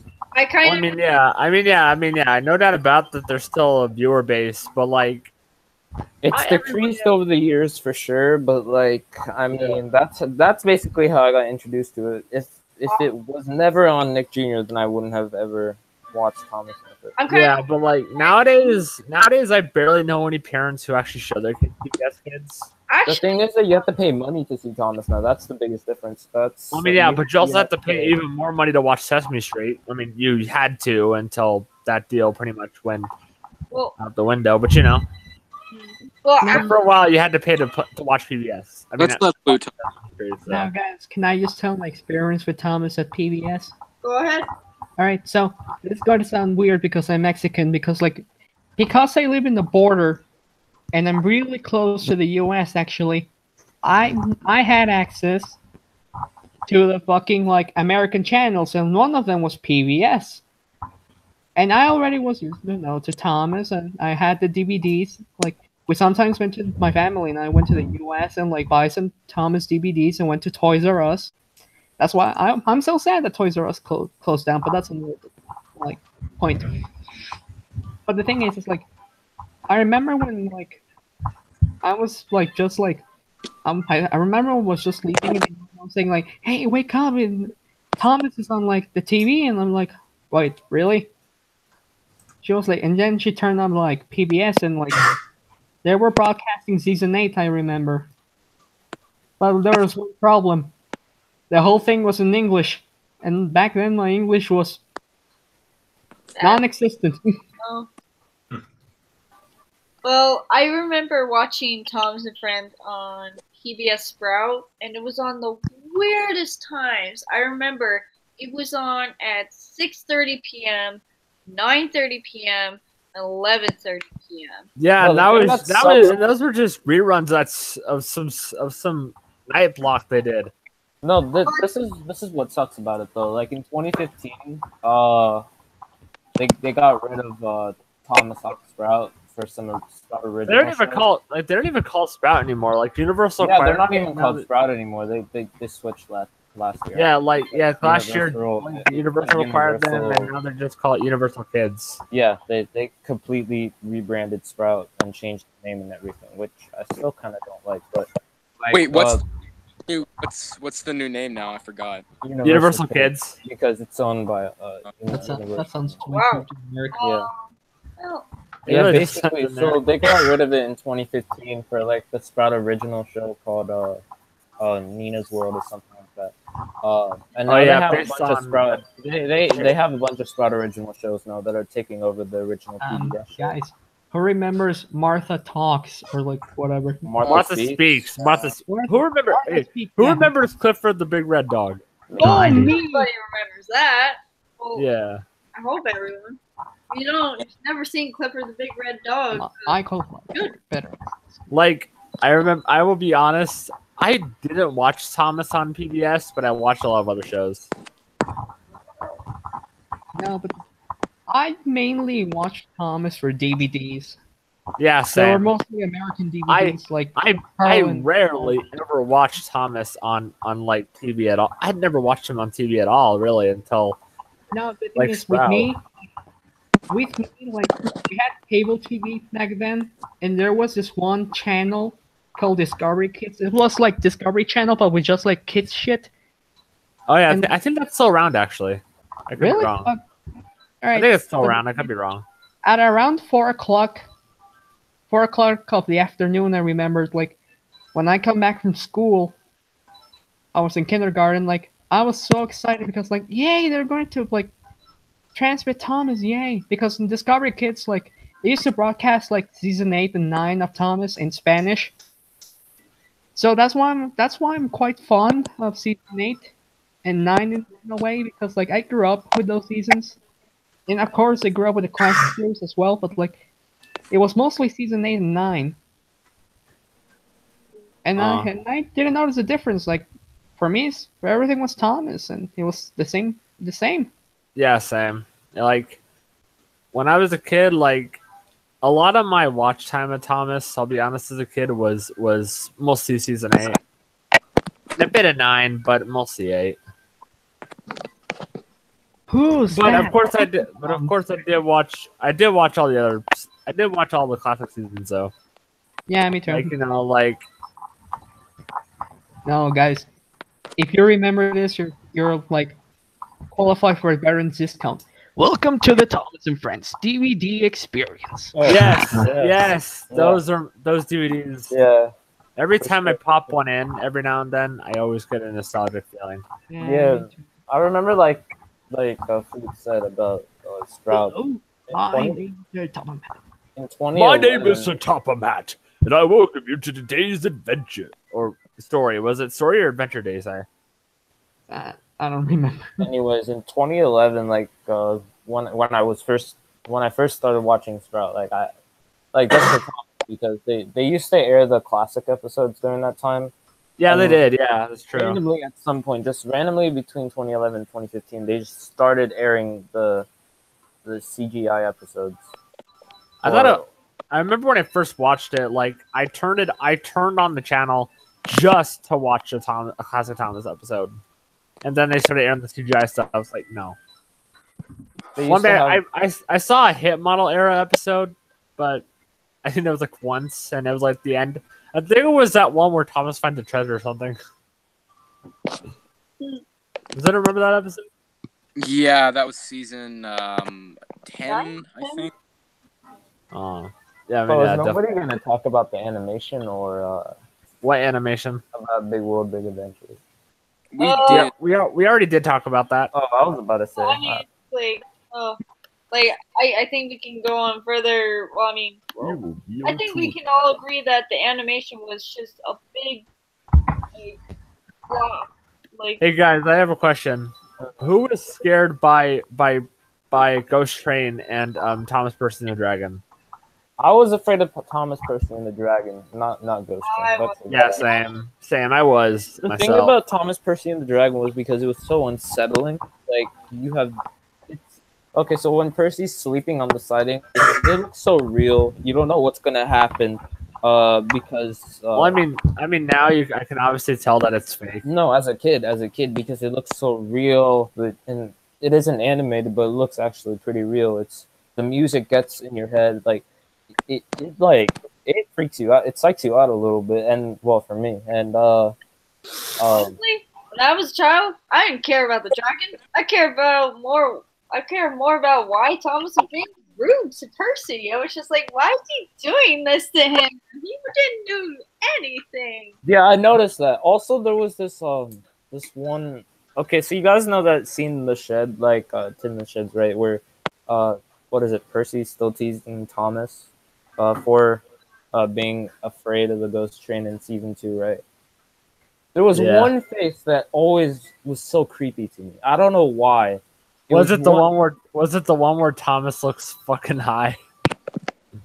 I think, I don't know what kind of face was it? I don't remember, but there was. It's the one where he just woken up and like certainly not. Anyway, I was like pretending to be like that. Yes, face. that one, that exact line. Yes, the one that was featured during that line. That was so creepy. I don't know why, but I always tried to look away. There were so many creepy face masks that always psyched me out. Yeah. Yeah. Okay, so since it's very, very late, I'm sorry again, everybody, for streaming so late, but my work schedule wouldn't let me stream earlier. So I'll stream for like another 10 minutes or so, because I know a lot of people either want to go to bed or they want to do something else. Or... Y'all can, like, anyone who's watching, if you want to go to bed, you can. You don't have to keep watching. I mean, the playback, there will be a playback available. Or you can do what I do sometimes. I just like go in my bed and just watch YouTube. Yeah, that too. Like if you have a phone, which if you don't have a phone, then why? Like just go on YouTube and just watch it from your bed. Yeah. Just go have fun. I mean, I still need to finish Big Big Adventure, so. Yeah, No, guys. I do too. Guys. But okay, here's a good question. If you could pick, or which is your favorite 1 hour Thomas film? I'm talking like calling all engines to Journey to Sodor. I'm not counting Big World, Big Adventure. I still think calling all engines is boring. I like it. I'm sorry, I like it. You know what? I kind of liked it too because I grew up with it. But, yeah, I liked it. I remember when it came out. I was like looking. I mean, I kind of liked it as a kid, but now I don't really. No, guys, if you had like the US Calling All Engines DVD, who remembers browsing through the bonus features? Oh yeah, that was amazing. I browsed through everything, dude. The bonus features were the like. best. You know, the best part about those DVDs, about any DVD really from the hit era, were those fucking promos. Those were the best. Like the promos they show at the end of the thing. Oh yeah, I remember those. Like they had like a bunch of shows, like Bob the Builder, Angel Wiggles. Yeah, Bob the Builder. Bob the Builder advertising. Pingu. Who remembers the Wiggles? The Wiggles. No. Who remembers like one Thomas DVD that had a Wiggles episode thrown in there? Oh yeah, I think was it the one where like Murray gets like the wrong shirt, doesn't wear his red shirt, and everyone doesn't think it's him? that one, yeah. Yeah, what DVD was that? I still own it. Thomas Sodor Celebration? Yeah, that was it. I believe. There's like this one segment at the end with a pirate in the same show, The Wiggles. Oh yeah, Captain Feathersword, I believe his name is. I don't think I watched the entire episode. I don't think it's English and like. I remember the episode pretty much ended with like the episode pretty much ended with like with a Henry the Octopus song. Oh yeah. Henry. I still remember it. There was also one where it had like a Pingu episode. Oh yeah, was it the one where like Pingu and his little brother, I believe, are camping out? Is that the one? I think so. Yeah. And Pingu scares his brother, and then they think it's a monster, but then it turns out to be a seal who's eating their food. I think it was that one. Yeah. There was another one. Yeah, I need to watch more of that show. It looks like one of the funniest preschool shows ever. No, like the like Thomas especially Sodor Celebration. especially since have, it's told with like no dialogue. Yeah. I love like preschool shows. Some preschool shows like Shaun the Sheep and Pingu that are just like show don't tell. What was the scariest Thomas episode? Ooh. Oh, it's scaredy engines, scaredy Oh. engines, scaredy engines. Cranky bugs. either Oh, yes. between the flying kipper or Percy's predicament because I literally thought that the engine's crashing. It looked so realistic to me that I would literally hide under the table to watch out for falling debris or flying debris. I was No, for me, I love the crash. I love that. Even as a kid, I loved the crashing. well flying nowadays I love the crashes, but back then like it looked so real that I literally thought there was gonna be flying in my house. for me, it was cranky bugs. I had so. Wait, what was the question? What was the scariest Tom's episode for you? Scared. And Oh, for me though, it was probably either Tom Comes to Breakfast or Toby and the Flood. Really? Because that face that Thomas makes and Thomas comes to breakfast when he's in the house, that scared me. I My- like. Mine was sorry. No, you're fine. Go ahead. Mine was probably I think it was either Scaredy Engines, that Boo Boo Choo Choo music video, or I think it was Toby and the Flood that really scared me. Yeah. Oh wait, is it only classic or can it be any? It could be any, but I will definitely. Okay, you know what also kind of creeped me out? That Dream song from the Calling All Ends DVD. That fucking fucking scared me out as a For kid. all of the engines is the end. No, of- no, no. The last line is so sad. Yeah, like what the fuck? Everyone dies. Fuck it. But Everyone dies. in Toby and the Flood, Pharmacology. in Toby and the Flood, it didn't scare me. If anything, it got me excited because I literally. No, like I was scared of Toby and the Flood just for the music, but now I really love the episode and the music. I loved it because Toby was finally in danger. I said, yes, something is finally happening to him where he's I love it. I love it now because it's just so exciting and it's just such a great adventure. And that's my phone. Hang No, on. guys, you wanna know what episode scared me the most? Hello. Mine Mom. was Cranky Bugs. I remember. Oh. Right. Okay. The episode that scared me the most was either Rusty and the Boulder or Stepney Gets Lost. Oh, those are two good ones. Yeah. Season 5, I think, the Boulder was just unsettling, especially at the end. It was kind of like, what, like, is there like this dark force on Sodor that, like, I don't know, it seemed like there was so much more to that episode, but it was just like, that was it. Like, I don't know, it was just unsettling. We need some context with what's going on with that All border. right, It sounds all like right, they've known all right, about I'm this border back. for a long time. No, All guys. right, what are we talking about? Yeah, the scariest episode. Oh yeah, we're still on that. Okay. No. Stepney Gets Lost. The other, like, that's the first time where it's like, I mean, it's one thing for an engine to, like, Oliver to, like, escape from scrap. It's another where it's like, we're bringing them in to be scrapped. Like, here is the actual danger. Like, it's right there in front of you. Mm-hmm. Yeah, like. For me, it was Cranky Bugs, but not the episode itself. Like, I remember the first time I saw Cranky Bugs was through,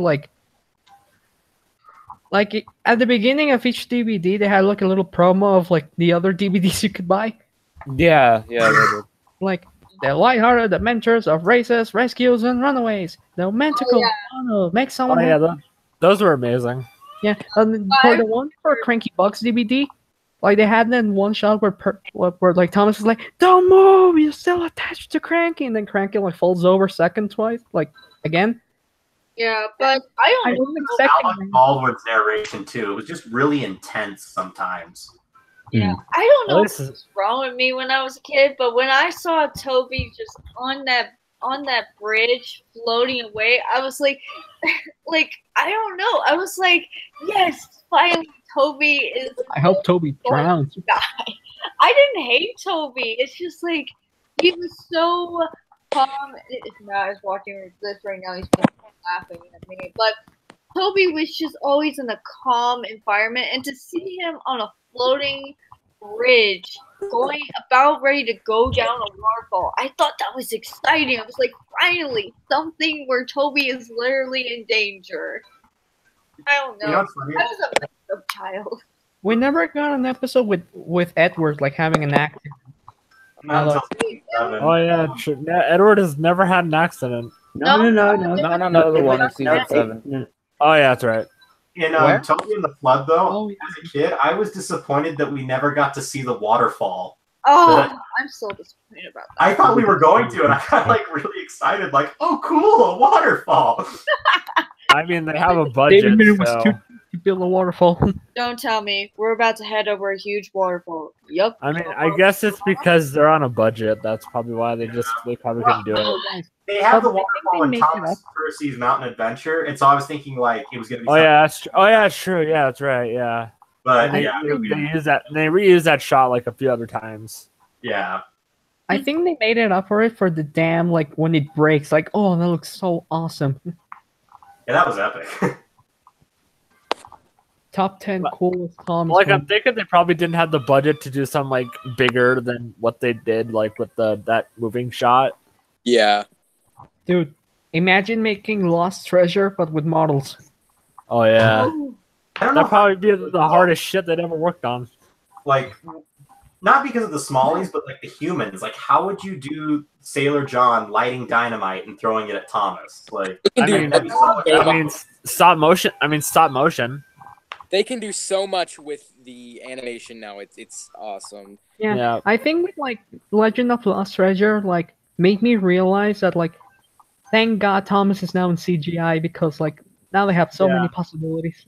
Yeah, I mean, yeah, you know, like the thing is, like, although I do miss the models personally, this with CGI, you have like tons of possibilities that you can't do with like model trains. Yeah. Lost Treasure was just like a warm hug of like, don't worry, you're still in the same universe, but we can just do really, really, really cool things now. Pretty much, yeah. It was like, hey, we're not limited by models anymore. Here's the shit we can do with CGI. Yeah. Hey. When somebody asked, you weren't scared by Duncan gets spooked? No. I wasn't surprisingly, probably because I didn't really see it until like I was like 10. No, yeah, me too. It seemed more like a prank than in like an actual like haunting type Yeah, thing. I mean, yeah, that's true. I mean, if anything, but then again, it could also be because of the backstory too. That's if anything, kind of creepy, but that's why I love it. if anything, it got me really confused. Get ready for a great story, y'all, because you're about to head over to more stupidity from Fluke Girl 2406. When I was a young child, I thought that when Scarloey died, he came back as a ghost, and because of the way George Carlin voiced Scarloey, I'm sorry, y'all, but for a long time, I thought Scarloey was a girl as a ghost. Hey, I thought so too. I thought Scarloey and Renee's were both girls. I kind of thought Scarloey was a, you know, I actually for a while I actually thought Percy was a girl. Yeah, I thought. No, I thought Percy was a girl, but I only Oh, sorry. for that. I thought Stepney was a girl as well. Yeah, same. Like, yeah, same. Okay, you guys are probably gonna laugh at this one. I at one point thought Henry was a girl. Yep.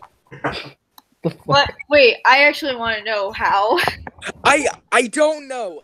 I can't really explain that. I was just like, oh, something clicked in my mind, and I was like, oh, Henry's a girl. It's probably because I watched a lot of season 8 when I was little, and that his persona was like gentle. Those eyebrows And- too. Yeah, those eyebrows. Damn eyebrows. Yeah. Can I be honest? I know this isn't Thomas related, but since we're talking about we thought boys were girls, I thought for like a little while SpongeBob was a girl because of his eyelashes and by extension his voice. No, It was like a short while. I bet you caught on that he was a guy. I remember, and I think it's still being talked about today, people getting Rusty confused as a girl because Rusty, just because they don't actually refer to him as such, he'll always be a boy to me. I mean, somebody told me that Michael Brandon accidentally called Rusty a girl or something. I don't Yeah, they did. I mean, they never. You know, one thing in the CGI in the model series, they never refer to Rusty by him or her. That's everyone has noticed that. See, I was told that Britt wanted to create a gender-neutral character, and so Rusty got to be the scapegoat, I guess. And Right on. so then what happened was, Even though Rusty is pretty much a guy's name. well, what's dumb about it is, like, okay, like I can understand her wanting to do that, but you can't do that when the original creator of that character already established him as a boy. Well, yeah. Pretty much, yeah. And that was the issue with that. But I was told that the issues that happened later with the narration were intentional. Like, it was, they were trying to redefine or something, and then because it blew up, they switched it. I've just heard that, but I don't know if there's actually No, Jason, I've heard of this rumor like a while ago, and like maybe it's not true, but I just want like you to hear it, or like if you like have heard it already. So like back when Brett Allcroft was like trying to bring Thomas to the U.S. and like she was making Shining Time and whatnot, like she wanted to make Edward a female. Oh yeah, I heard about that. Huh. And she asked like Audrey about it, like the Wilbur Audrey, and Audrey said no, fuck no. Of course he would say that. Yeah, of course. Yeah. Well, you know what's so funny? Like, I mean, I made that tweet a while back about, you know, the Reverend being spun around after Ace goes by and stuff. And it's funny to see the people who were upset with me about that, because, like, okay, if the Reverend was upset with Henry's Forest, like, he was livid about it and, like, went on, you know, constantly about how awful and Rule 55 and whatnot. Like, do you really feel happy with what they've done, especially with, like, a character that's supposed to beat him? Like, oh. Do you honestly think he'll even be happy about BWBA? He would be so pissed. Oh yeah, you know, I honestly think that his concerns with like what happened in season 3 wasn't that it was actually bad. Like, I don't think he like was actually upset with what was going on. I think he knew that it was the beginning of what could be, where it's just this total marketing stunt. Yeah. No. This is what he said in the interview. Like, they're crank shunting Thomas into something that he's not. He said something like that. Which is funny because it's season 3. Like, Thomas isn't even hardly out of place, but yet the Reverend was like, he's being flipped around. He's going to all these places. Like, and it's like, it's just funny because he was that upset when there was hardly anything. Like, I just don't understand how people can believe that he would be okay with what's going on now. Maybe Audrey saw a glimpse into the future and saw like Big World, Big Adventures, and he was like, fuck no. Fuck no. Maybe he had some sort of revelation. Britt, you need to stop right now. Yeah, I just think it's funny though that people were so like trying to defend that, like, it's a gag, get over it type of thing. I think that was just like the argument, like it's a gag, it's like not worth getting pissed at it. Yeah, like it's like, okay, yeah, it's a gag, but the Reverend would be pretty upset if, like, you know, if he was upset about these little things, like a gag using him, I think he would have been pretty. He would sue. Oh yeah, he would sue. I think the only reason John actually doesn't do anything is because they're still getting royalty money off of Thomas. So it's kind of like, okay, you do you. We'll just happily go along. No, and the thing is like the rest of the Audrey family are not as like a purist, and they're not like as railway enthusiasts as Audrey was. Oh, it's so true. Yeah, I mean, they're basically just, you know, going on casually going by with all the money that I'm sure that the family's been able counting their money, like, oh, Thomas has traveled around the world. Okay, whatever. We're still getting our monthly check, right? Yeah. Let's see if I have any other questions. What about Rusty in season 9? I haven't seen much of Rusty in season 9, so I can't really answer that. I actually don't even know what season 9 episode Rusty was in. I think he was in some episode. There was two I don't know. There was like one where Duncan is stuck in a mine. I remember that. Oh yeah, I remember that too. Does anyone remember Madge? Yeah. Oh my god, what an underutilized character. Yeah. See, my only interaction with a lot of these characters is when like people like Enterprising Engines or different ones like include them in their series, and it's like, oh hey, I don't know anything about that character. I just know they got a lot of merchandise. Oh, hey, it's you. Okay. Oh, it's you. Who are you? What is this character? Oh, no, it's funny because in 10 years, if this fandom continues, Someone mute me. Yeah? in 10 years, we're going to have people Hi, hang on. who grew up with the CGI series and with Big World, Big Adventures, and they're going to discover the classic series and say, who the fuck's Duke? Who's Stepney? Who's Boko?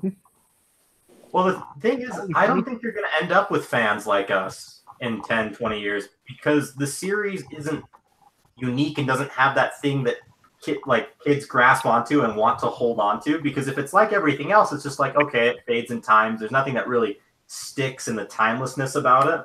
Oh, yeah. So, we might be the only generation. Yeah. This might be it. It was one of the discussions I had back when I was with the collective before things were heading this way, because it was like, you know, there's a unique opportunity here that you have, like these adults that have the capabilities to produce something like this because solely as fans for a preschool show. Like, and the route that we were going with some of the things in the collective, I made my point that like, hey, we don't like this because, you know, we have a certain, you know, idea of what this is in our minds. And you're not going to have a future generation if you don't, you know, keep it to these certain things. Like you're not going to have people like us in several years if you want to keep this type of thing going, because you eventually will just lose steam. The magic is lost. Yeah, I will also say that y'all, next year in 2019, it'll be 10 years since Hero of the Rails. Let that sink in. Yep. I was a 2 years since the show transitioned to CGI. Yeah, I was fully. a freshman in high school. Fuck, they took away Mario. That's how old I was, y'all. I'm old. I was like 8 when it came out. Now I'm 17.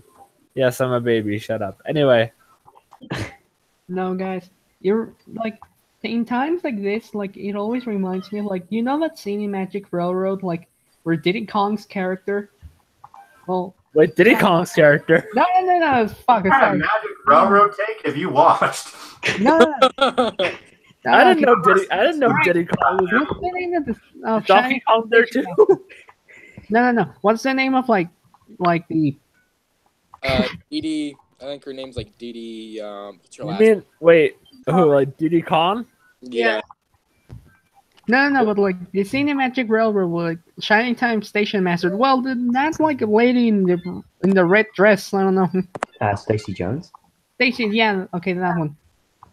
Dixie Kong's in the movie. Fuck off, crap. Alright.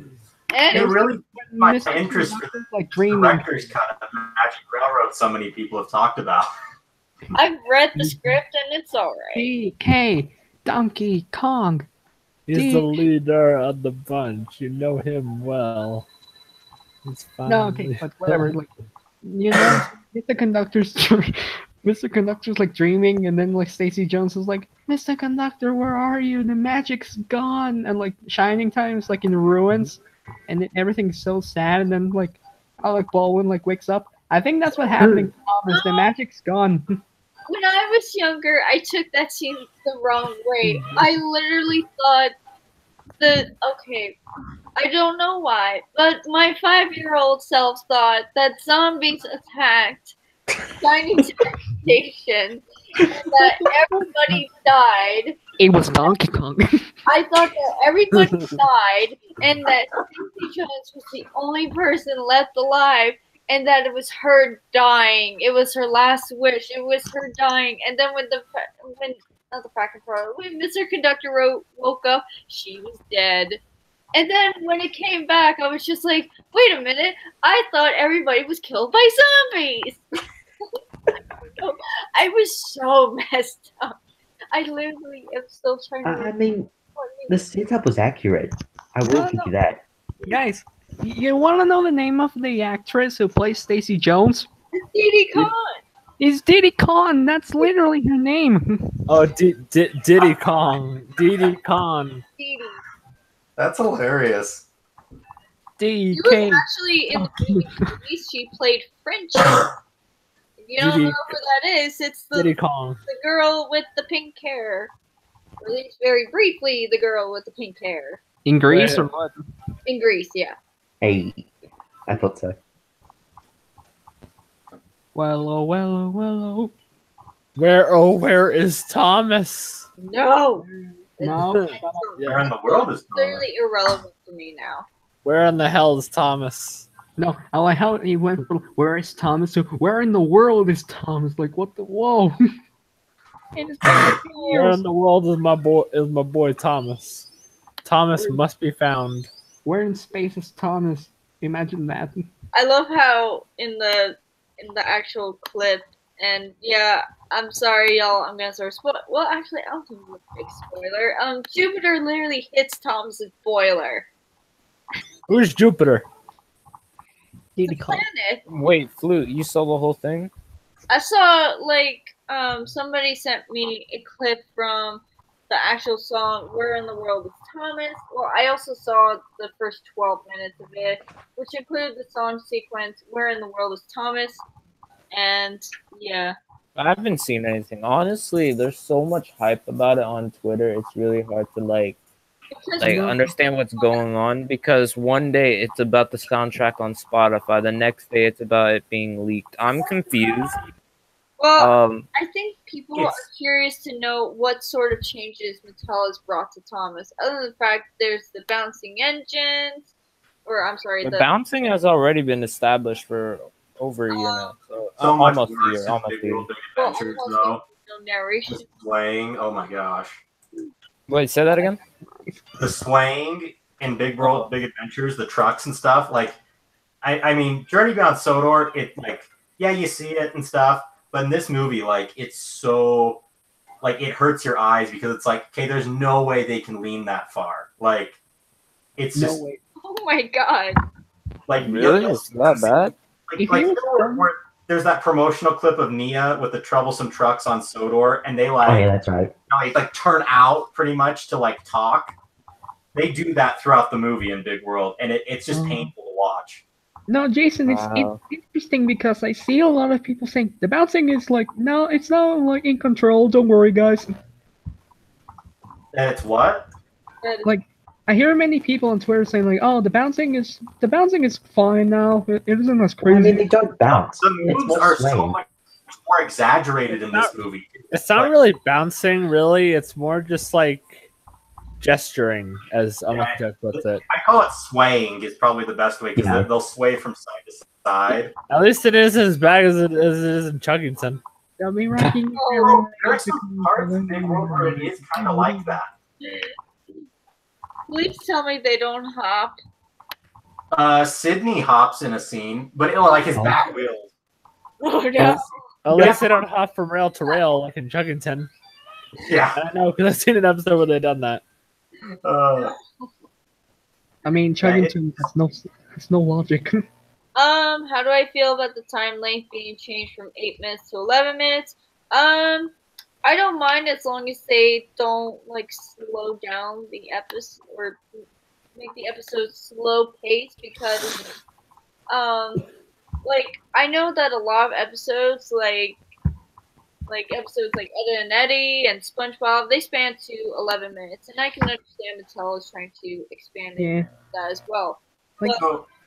I can say some insider information. I can't say how I know these things, obviously, because of non-disclosure agreements and stuff. But I can tell you that it's shorter, and it's very fast, and there's no exposure to the areas anymore. Okay, I just said if anything, I just hope it's not a very, very slow pace. There's no. If anything, I just don't want a repeat of season 13, because that was all of those episodes could have easily been done in 4 minutes. Episodes Yeah. Just love. Yeah, episode Now Bill, Ben, or even Thomas's shortcut, like those were expanded very well. Yeah. No, like imagine in the classic series, like trying to like make these railway stories and tell it in less than 5 minutes. You need to cram it in as much as possible. Yeah. Well, I do remember like there were some episodes like Spiteful Breakman where there's literally a filler shot in the middle of the episode. But remember, the opening to that episode is really rushed. Yeah, because they can. Yeah, because they canceled missing coach. Yeah, missing coach. Yeah, they like- canceled it because it would be too confusing to kids. So I don't, even though I think that's kind of bullshit, because I think I would have understood it as a kid. Anyway, so then they thought, okay, you know what? Let's just completely ignore these character development and just. Let's just put all this Let's- stuff. Let's just put this stuff at the beginning. Okay, next thing. Oh, hey, we're giving them numbers. All right, next scene. Spiteful Breakman time. Everybody got that? Great. Good. Hello? They're Scottish twins that only That's one not would getting them, expect. Jason. We can hear you. It's all right. What? Wait, you guys can hear me? No, I Yes, can hear you yes. now. I'm sorry. Like, well, I was wondering what was going on. No, my computer is rendering some stuff right now, and so now Google Chrome's acting up. So it's like popping in and out. I don't know what's going on. I may have to exit the stream. No, it's No. No. no. If you have to, I can understand. It was very, very nice talking to you again, Jason. I hope we can do it again sometime. It'll be. Wait, is the call ending? No, I'm just saying, like, if you're leaving, Oh. you have Hey, to. well, it's working now, so I think I'm good. It Oh, was just, okay. I thought you were saying that you have to exit the stream. I was like, what did it cut out when I was talking about the? A little bit, yeah. It did. It cut out. Oh, okay. Yeah. So basically, like, imagine the stories that we have now. Well, not now, but like what we've had over the past couple of years. But instead of them being, the long period of time that we had, shorten it down to 7 minutes and stuff. And they try and compact the same like story in it, and so it's just very like it goes straight to the dialogue. Like it's just the important stuff. I mean, that's what I imagine they did with Railway series. They cut out like minor details and just they focus on like the main shit. Yeah. Yeah, well, it's just weird because you feel like, I mean, Big World, Big Adventures, the movie, like, is very similar in it, but you just don't really, like, feel like you're there because there's no, like, okay, like, settle in your seat, like, okay, like, take a moment to get ready. Okay, now here we go, pay attention. Like, it's just like, bam, you're already in the thick of it. Yeah, that was the weird part. Was the beginning? It just cuts right into it.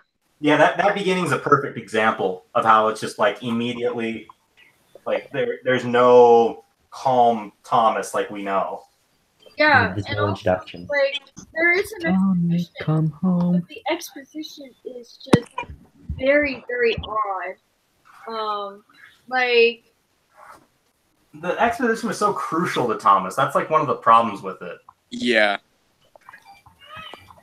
Establishing the location of where we're at, like, because the aesthetics of Thomas have always been super important. So it's like not establishing those is just a waste. and not only that, imagine if the kid was watching Thomas through Big World, Big Adventures for the very first time. The reason why Journey Beyond Sodor, at least for me, worked a lot better was because they explained how everything was. Like, it showed how big the island was, it showed how unique it was, it showed the different engines, You had the narrator to explain everything. Yeah, exactly. At least though, with that, Journey Beyond Sodor's opening with all of that, like, if that's the last time we get a narrator doing something with Thomas for a movie, like, holy crap, what a way to go out! That opening. It was beautiful. Yeah, and honestly, like, it reminded me, who is a Disney fan, like a Disney park fan, if y'all have been on the ride Soarin', it kind of reminded me of that. The whole opening sequence reminded me of the ride Soarin'. If you know what that is, then you know what I'm talking about. If you don't know what that is, it is a flying ride where you're watching this movie. It's now called Soarin' Around the World, but it's this ride where you're on a glider and you're sitting down. You're watching like this kind of like watching a theatrical drone video, but it's so you feel like you're flying. It feels so amazing, and I love it so much. And the fact that like I saw it in Thomas and Friends, I was just like, wow, they finally did it. Like they finally gave me at least what I wanted, an aerial view of the entire island. And I know they've done it before in the Adventure Begins a bit, but like they went really far with it. I will definitely say that. I don't see. But do you do drawings? I sometimes do drawings, not that much. I like coloring though. I have a coloring book. I have many coloring books. I have a Frozen coloring book. I have a Winnie the Pooh coloring book, and I have a Thomas and Friends coloring book. I am such a child, y'all, but I'm old. By the way, Zach, Jack Shaw told me to call you gay, so Zach, you gay. Oh, thank you. He's in the chat. Oh, what? Well then, anybody else have any further questions? Because I know. Ask stuff. Yeah. I hope Percy's included more. I will definitely say that. Oh, Percy's role in Big World Big Adventures is just sad.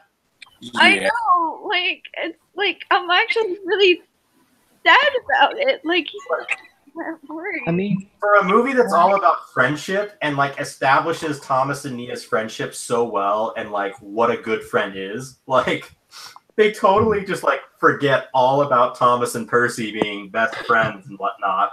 I mean, I find that one shot at the end of the Thomas song, the one at the beginning. I like that little shot where it's that shed that's empty where Thomas is supposed to be, but on the side you can see Edward and Percy. It just goes to show that they're putting those two characters, very important to Thomas, in the background and putting Nia in the spotlight. It's just...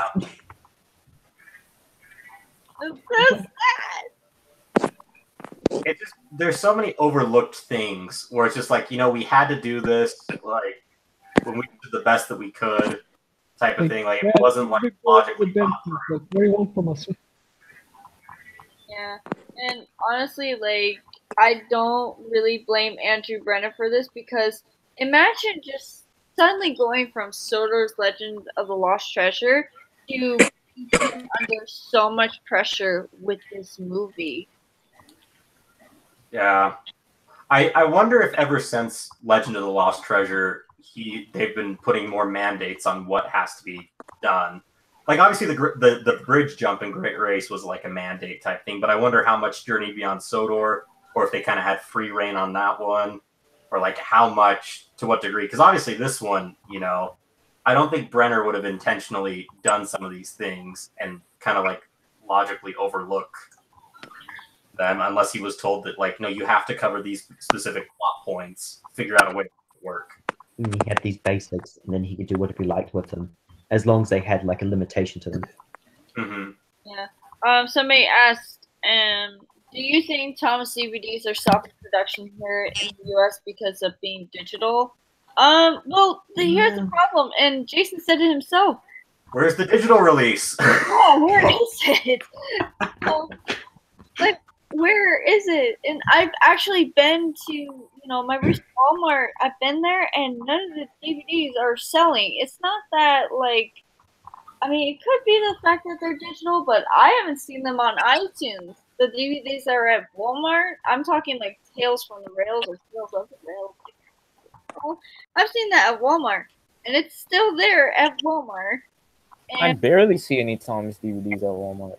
yeah, I saw James Learns a Lesson at my local Walmart like a month or two ago. Oh yeah, I Most saw of it. that. you should have bought it.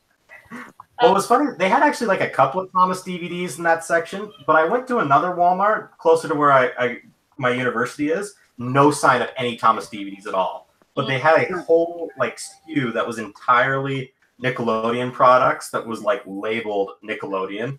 So it's like, okay, I'm guessing that there's some, distribution license and stuff that's going to put Thomas in that category on that shelf. Nope. Well, he also asked, "What do you think about Henry and Edward, or Edward and Henry leaving the show?" They're not leaving the show, but like, we could talk forever about this, but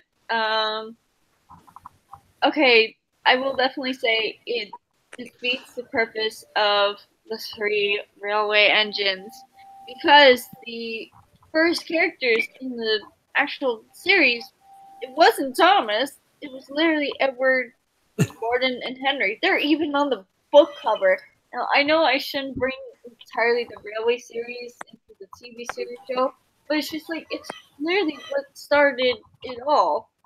Yeah, but it wasn't the first episode. The whole show is based around Thomas specifically. They don't care. It's not the point of keeping the idea that the 3 railway engines is somehow still relevant. They don't care if it defeats the purpose. No, what they care about is the they whole don't- Thomas and Gordon introduction, which is the TV series. Yeah, they didn't start it off like the railway series book, so it doesn't really matter to them if it defeats the purpose. They don't matter. I can kind of understand that, and I can also understand that like Edward and Henry don't sell well in products, but like I don't know, it was so weird that they made that change. However, A Chef for Edward is really weird in terms of like chronological order, because Edward leaves the sheds in season 21, but in There's no logic. Big World Big Adventures, like he's still at the sheds. I'm sorry, but I'm throwing that spoiler right there. He's still at the sheds. So I mean, people have seen the song, so. Yeah. No, like, guys, like. Also, hi, Oliver GWR. No, but guys, like, I think like it was a bit clever, and I know it sucks. Like, I know I don't like it either. But like, the thing is, if they were going to do this, if they were going to like cut down 2 characters to make way for 2 new female ones, I think cutting down Edward and Henry would have been the most logical choice at a market standpoint. Because like, okay, Edward is blue. Okay, Thomas and Gordon are blue, and like Thomas is the main character and Gordon is fast, and that's marketable. Okay, so cut down Edward. Henry's green. Percy's already in green, and he's small and cute. Cut Henry out. All right, and Rebecca. There we go.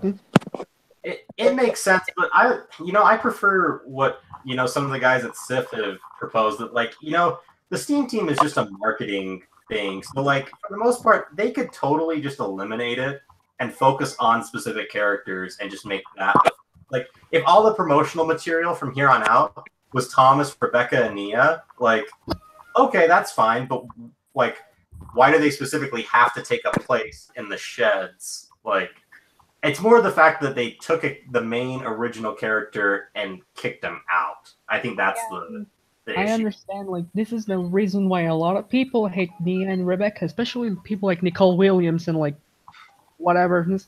But, like, the thing is, if you, like, take out, like, the reason behind Nia and Rebecca, like, they're not bad characters. They're really not. Well, I can't speak for Rebecca. We haven't seen her yet. It's the way they're marketed that's making people think they're bad. Yeah. But Nia's a fun character from what I've heard. Well, actually, from what I've been... No, not from what I've been told. What I've seen is... I went to a Day Out with Thomas event, and Nia was advertised so much that everybody, all the girls who were at the Day Out with Thomas event, they were so fascinated with Nia that the tattoos for Nia were sold out. Not even like not like actual tattoos. It's like one of those that you kind of like press The down. sticker ones. Yeah. Those were sold out within like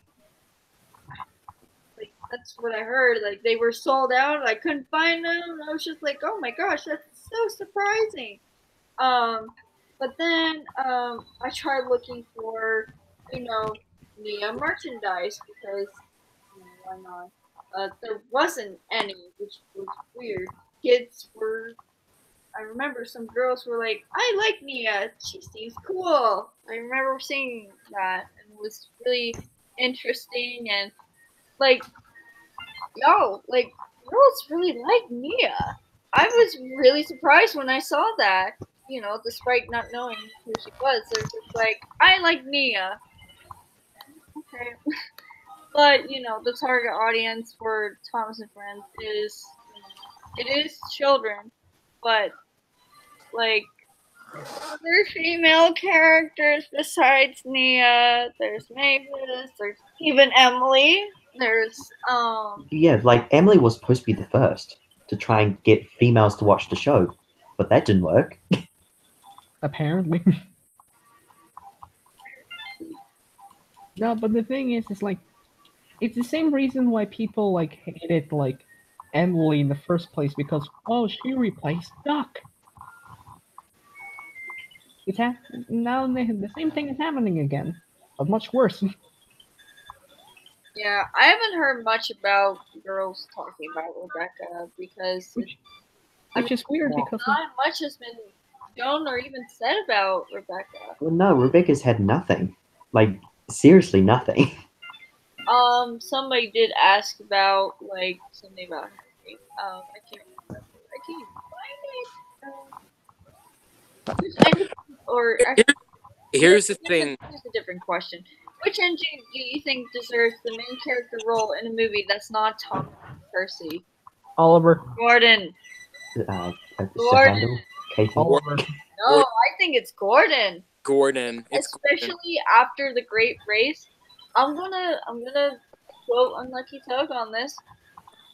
The role for main protagonist should have gone to Gordon. It should have. Well, yeah. Worked like that. I mean, just this whole idea. The whole thing about Gordon is that he's fast and he's really proud of that. And we have a movie that's called The Great Race. It should be perfect. Exactly. I think that was wasted potential. Like Gordon, I think Gordon should have been the protagonist. Give someone, I think even James should get his own movie. Well, kind of shared the role with Thomas and JBS, but but I'm talking about like a full out, not a sharing role. I'm talking about like an actual, real. Yeah, I understand. Oh, I found the question. But yeah, I really do think Gordon deserves a movie for himself. The question was Henry given a reason to leave the Schmitz in BWBA, or did he just leave for no reason? Well, I don't know yet. Oh, I don't know either, so. Yeah, people would be talking about it if it happened, so I don't think it happened. I mean, my only guess is that they're going to half-ass it, or like kind of explain it in season 22, maybe. I mean, I don't even know if Rebecca appears in BWBA. It doesn't seem. No. It doesn't. No. Oh. No. Oh well. No, the thing is, Rebecca's going to be like a thing for the new rebooted show. Hey, Ron, you should answer your messages. Okay. Yeah. My good friend Ron is in the chat. Oh, well, okay. Where did I say that? He jokingly goes, "Go away." Oh, hi then, Ron. Ron, you're gay. Yeah. Yay. Anyway, Alright, there's this one question that says, do you think they should bring back Do you think they should bring back older female characters? No. Honestly. I mean, What older female characters? Yeah, exactly. Specifically, like, are you talking Mavis or are you talking? Dude, Audrey was so sexist that he only made 2 female engines. And honestly, like, I could care as much as I would love, more female characters in the show. I honestly care more about what morals the characters brought to the table. Like, it doesn't matter whether they were boy or girl to me. What matters more is what can I learn from this story, or how does this story entertain me with the characters used in it. Girl power.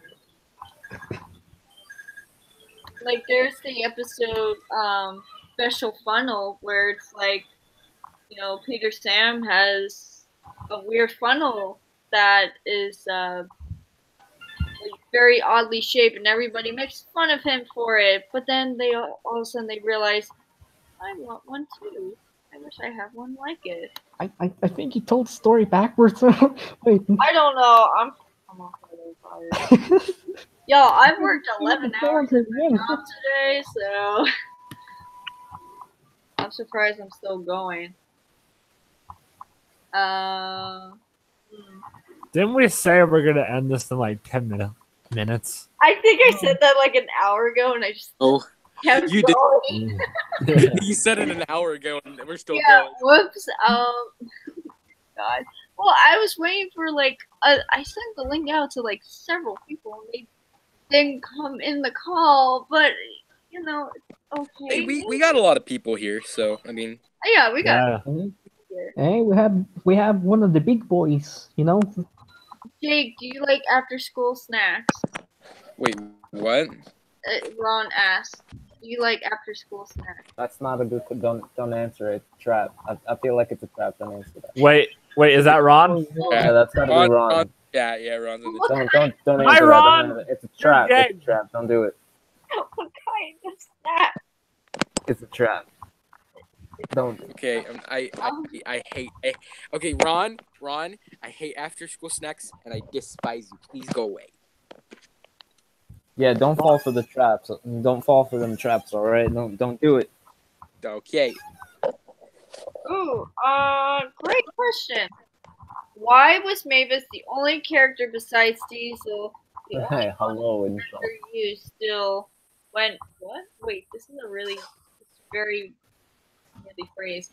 Why was Mavis the only character besides Diesel, the only Audrey character you still? Wait, Inshall. Yeah. Ron says he hates you. I know. Wait. I'm reading the comments. What was the question? Like, was that poorly phrased? You know what it is? It's because I'm reading it as if there's no commas, so that's why I'm reading it very strangely. It is, why was Mavis the only character besides Diesel, the only Audrey character used still when Hick took over? I don't know how to answer that. Wait, what was the question? I mean, you already have the model, you use it, I don't know. Wait, what was the question? Wow, this question is so complicated. I don't even know how to answer that. So, why was Mavis and Diesel the only, Railway Series Audrey characters that were used, when Hit took over, when Hit took over? Like in terms of Diesels? I don't guess. know. I think it was the colors of the engines.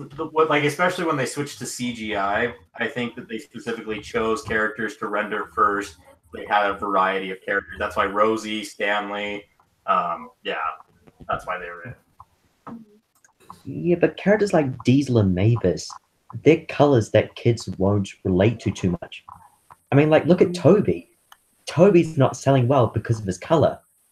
And Toby and Diesel's colors aren't too far apart. Dude, I remember when I got a Railway Toby, I was so excited. What the fuck happened? Well, I think it's Mavis, I'm not quite sure on. Diesel has obviously been an antagonist character that they got to keep around. Antagonist to Thomas, yeah. Yeah, and so I mean I can see that that's why they brought him in. Mavis Also, Diesel 10. Honestly, I'm not quite sure. Seems odd. Also Diesel 10, because Diesel 10 is more of a bad guy than regular Diesel. Yeah. I think the only reason why Diesel 10 like was brought up in calling all engines was due to the fact that like the Diesel 10 really sold well after Magic Railroad. Diesel that 10 was was the like 60th anniversary, so Diesel 10's like the only character who's made like more than one appearance after Magic Railroad. And even then, like, he hasn't appeared much. He's like a very, very minor character. I think the last time he actually appeared in, Like, the last time Diesel 10 was in the show at all was like season 17. yes. Yeah.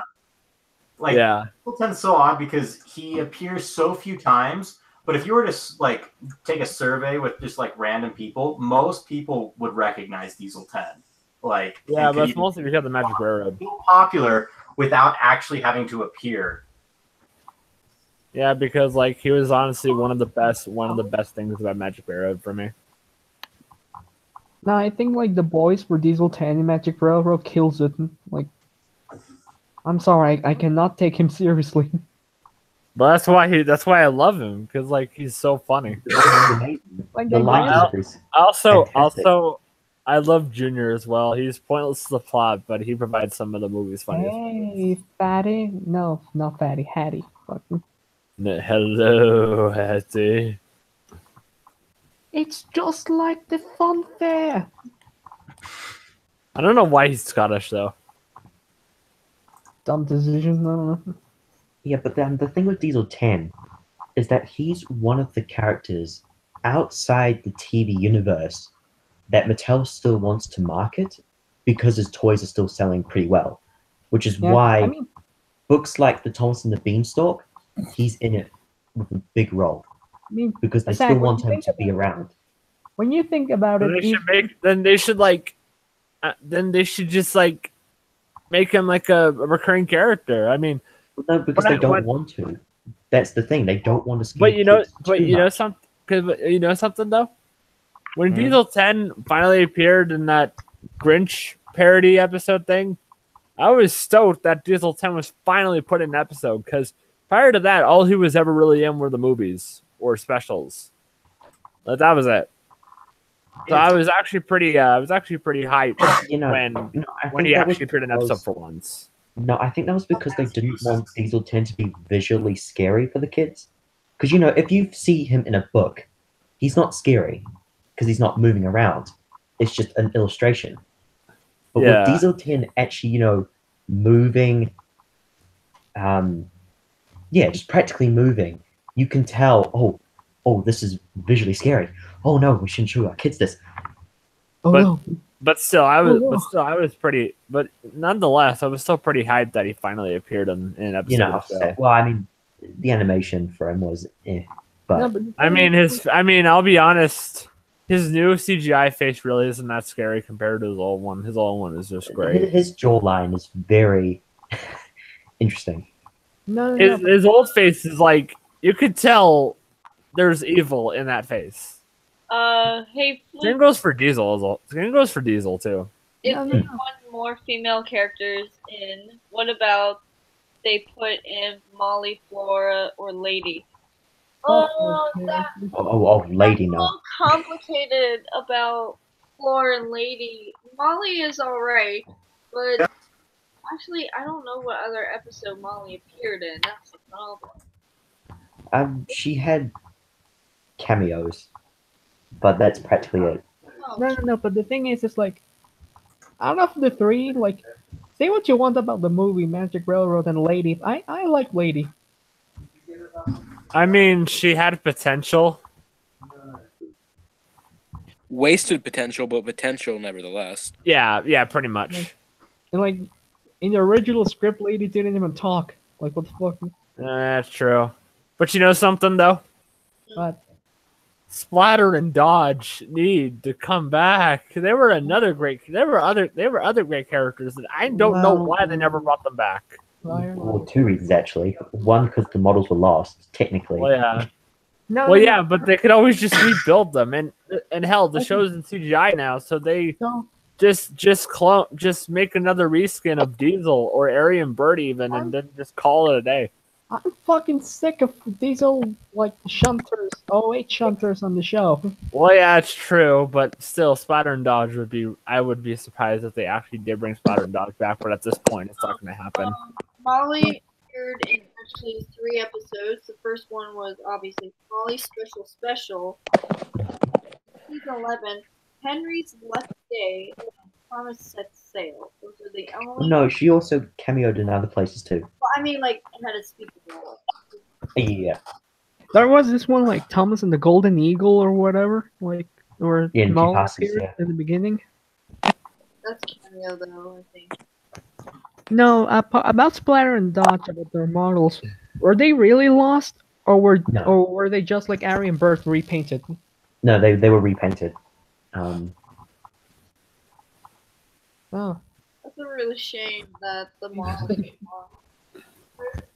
I don't even know how that even happened. I mean, they had a habit of like repainting, like using props again in the classic series, and I don't blame them. Wasn't Gordon's unaired pilot model scrap metal or scrap? You know, it was seen in Rusty to the Rescue. Yeah, that's what I in thought. Yeah, Rochester like it was like No. scrap. Yeah, No. it was like. You want to know what's Yeah, it was interesting? a scrap prop, basically. It was turned According into to a an scrap prop. interview, like with the SIF, like one guy confirmed that like the pilot model was used as like a placeholder if the original Gordon model like break down or like something happened to it. The pilot model was used as a placeholder. Wait, for Gordon? Yeah. That's interesting, actually, because the real model and the pilot look nothing alike. So I don't know how, unless they use like the chassis. No, unless in terms of placeholder, they just use the chassis. Maybe. Should Diesel 261 return to the series? Actually, like. What? Actually, Zach, in Save from Scrap, when the Hey, narrator guys. is explaining. Guys, I have a question. Do you think? I forgot now. Fuck. Do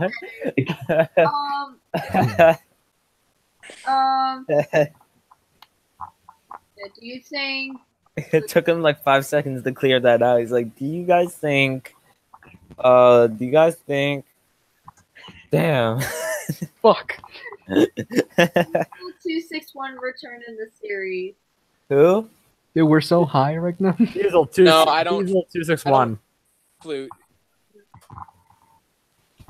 I'm sorry. I don't know why I laughed at that so much, man. I'm sorry. It's just I don't know why I found that so funny. I don't know why. Alright.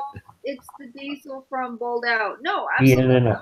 Return. No, fuck that. No, what? No. Nah, And if they do bring him back, no offense, Jason, it'll be the sort of style of TCC when they introduced him to them. So, Jason, You know what would be real. You know what would be real. But Say- still, I think Diesel What? 261. No. He's not gonna return. It was just a one-off. Oh, okay. I remember what I was gonna ask. Do you guys remember when Cardi tricked everyone to thinking that Boko was back? Oh, over Journey Beyond Soda, right? Yeah. Yeah. That was an April Fool's thing, I remember. Yeah. Oh yeah, by the way, Boko's back. Did I mention that Boko's back? Boko was really good. Yeah, guys, Boko's back. Boko has returned. Did I mention that Boko is coming back to the series for the first time in God knows how long? Call me Boko. I was imagining Boko having like this kind of like, never mind. Call me Boko. I'm a metropolitan. Talk to you guys later. Okay. All right. See ya. See ya. See you guys. All right. Thanks for Jason. Bye, Jason. Bye, Bye, Jason. Jason. Alright.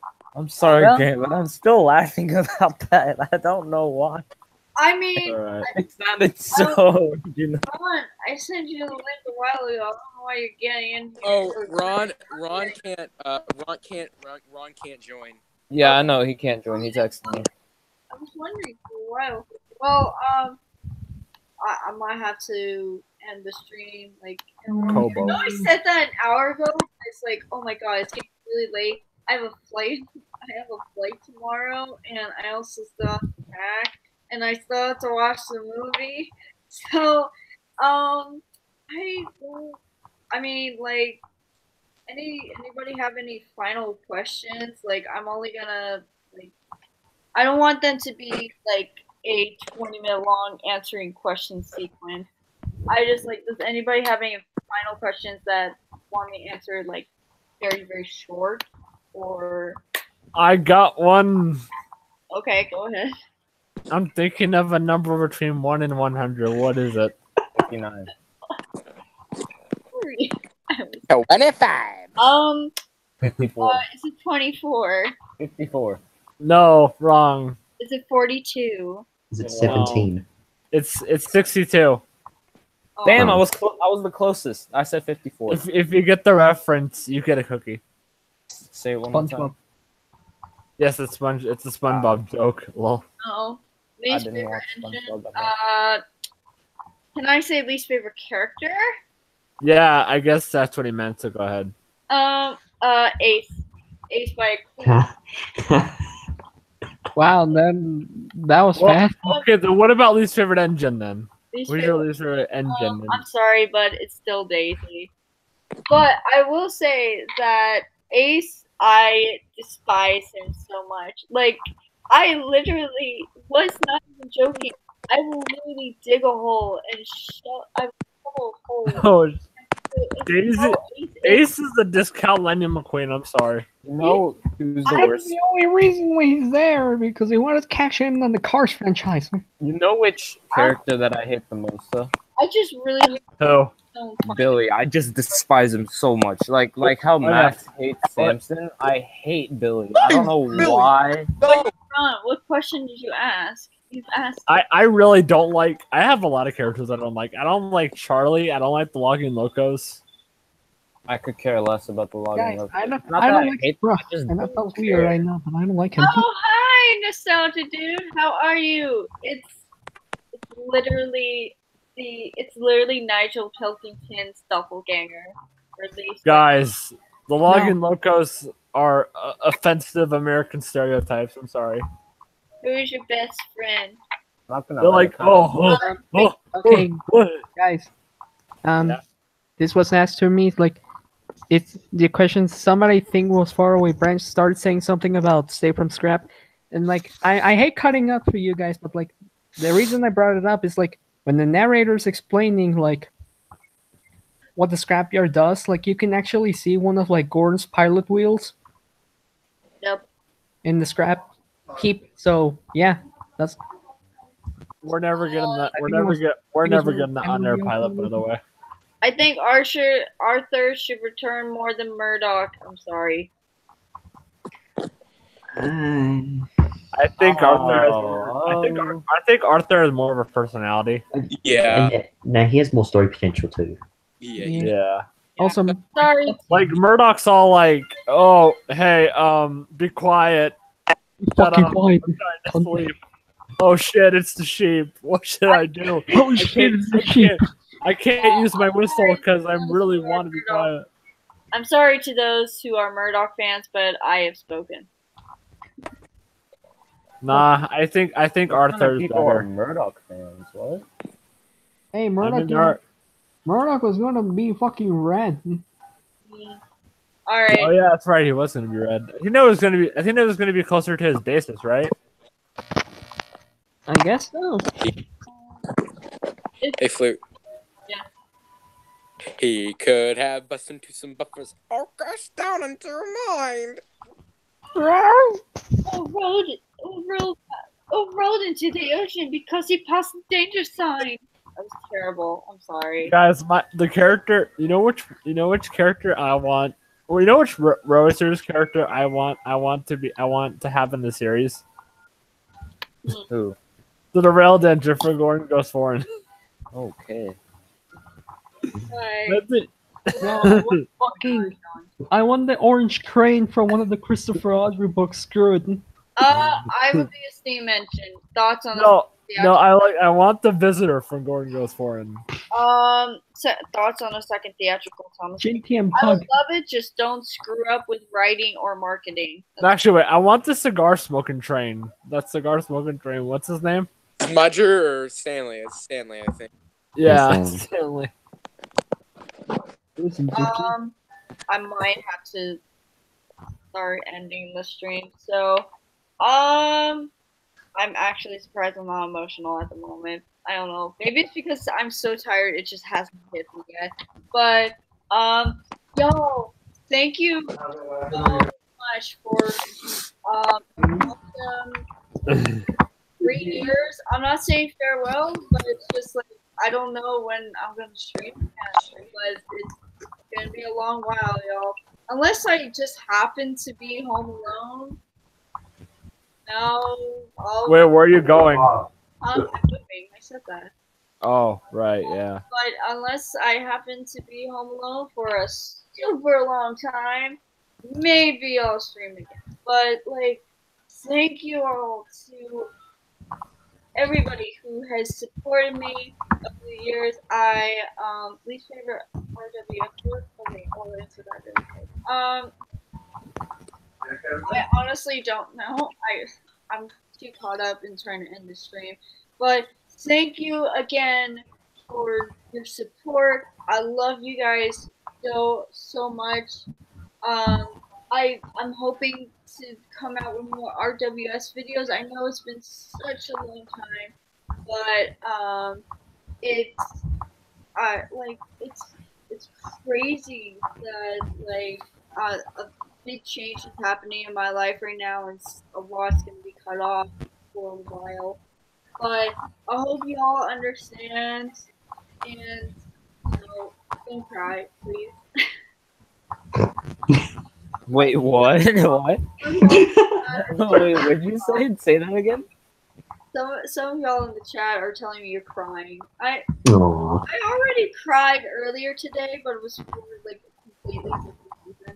But No. What did you say before? Did you say please don't die? I don't know what you I said. said, no, please don't cry. Like, Oh, I was Don't like, die. wait, what? Okay. I was like, wait, what? Please don't die.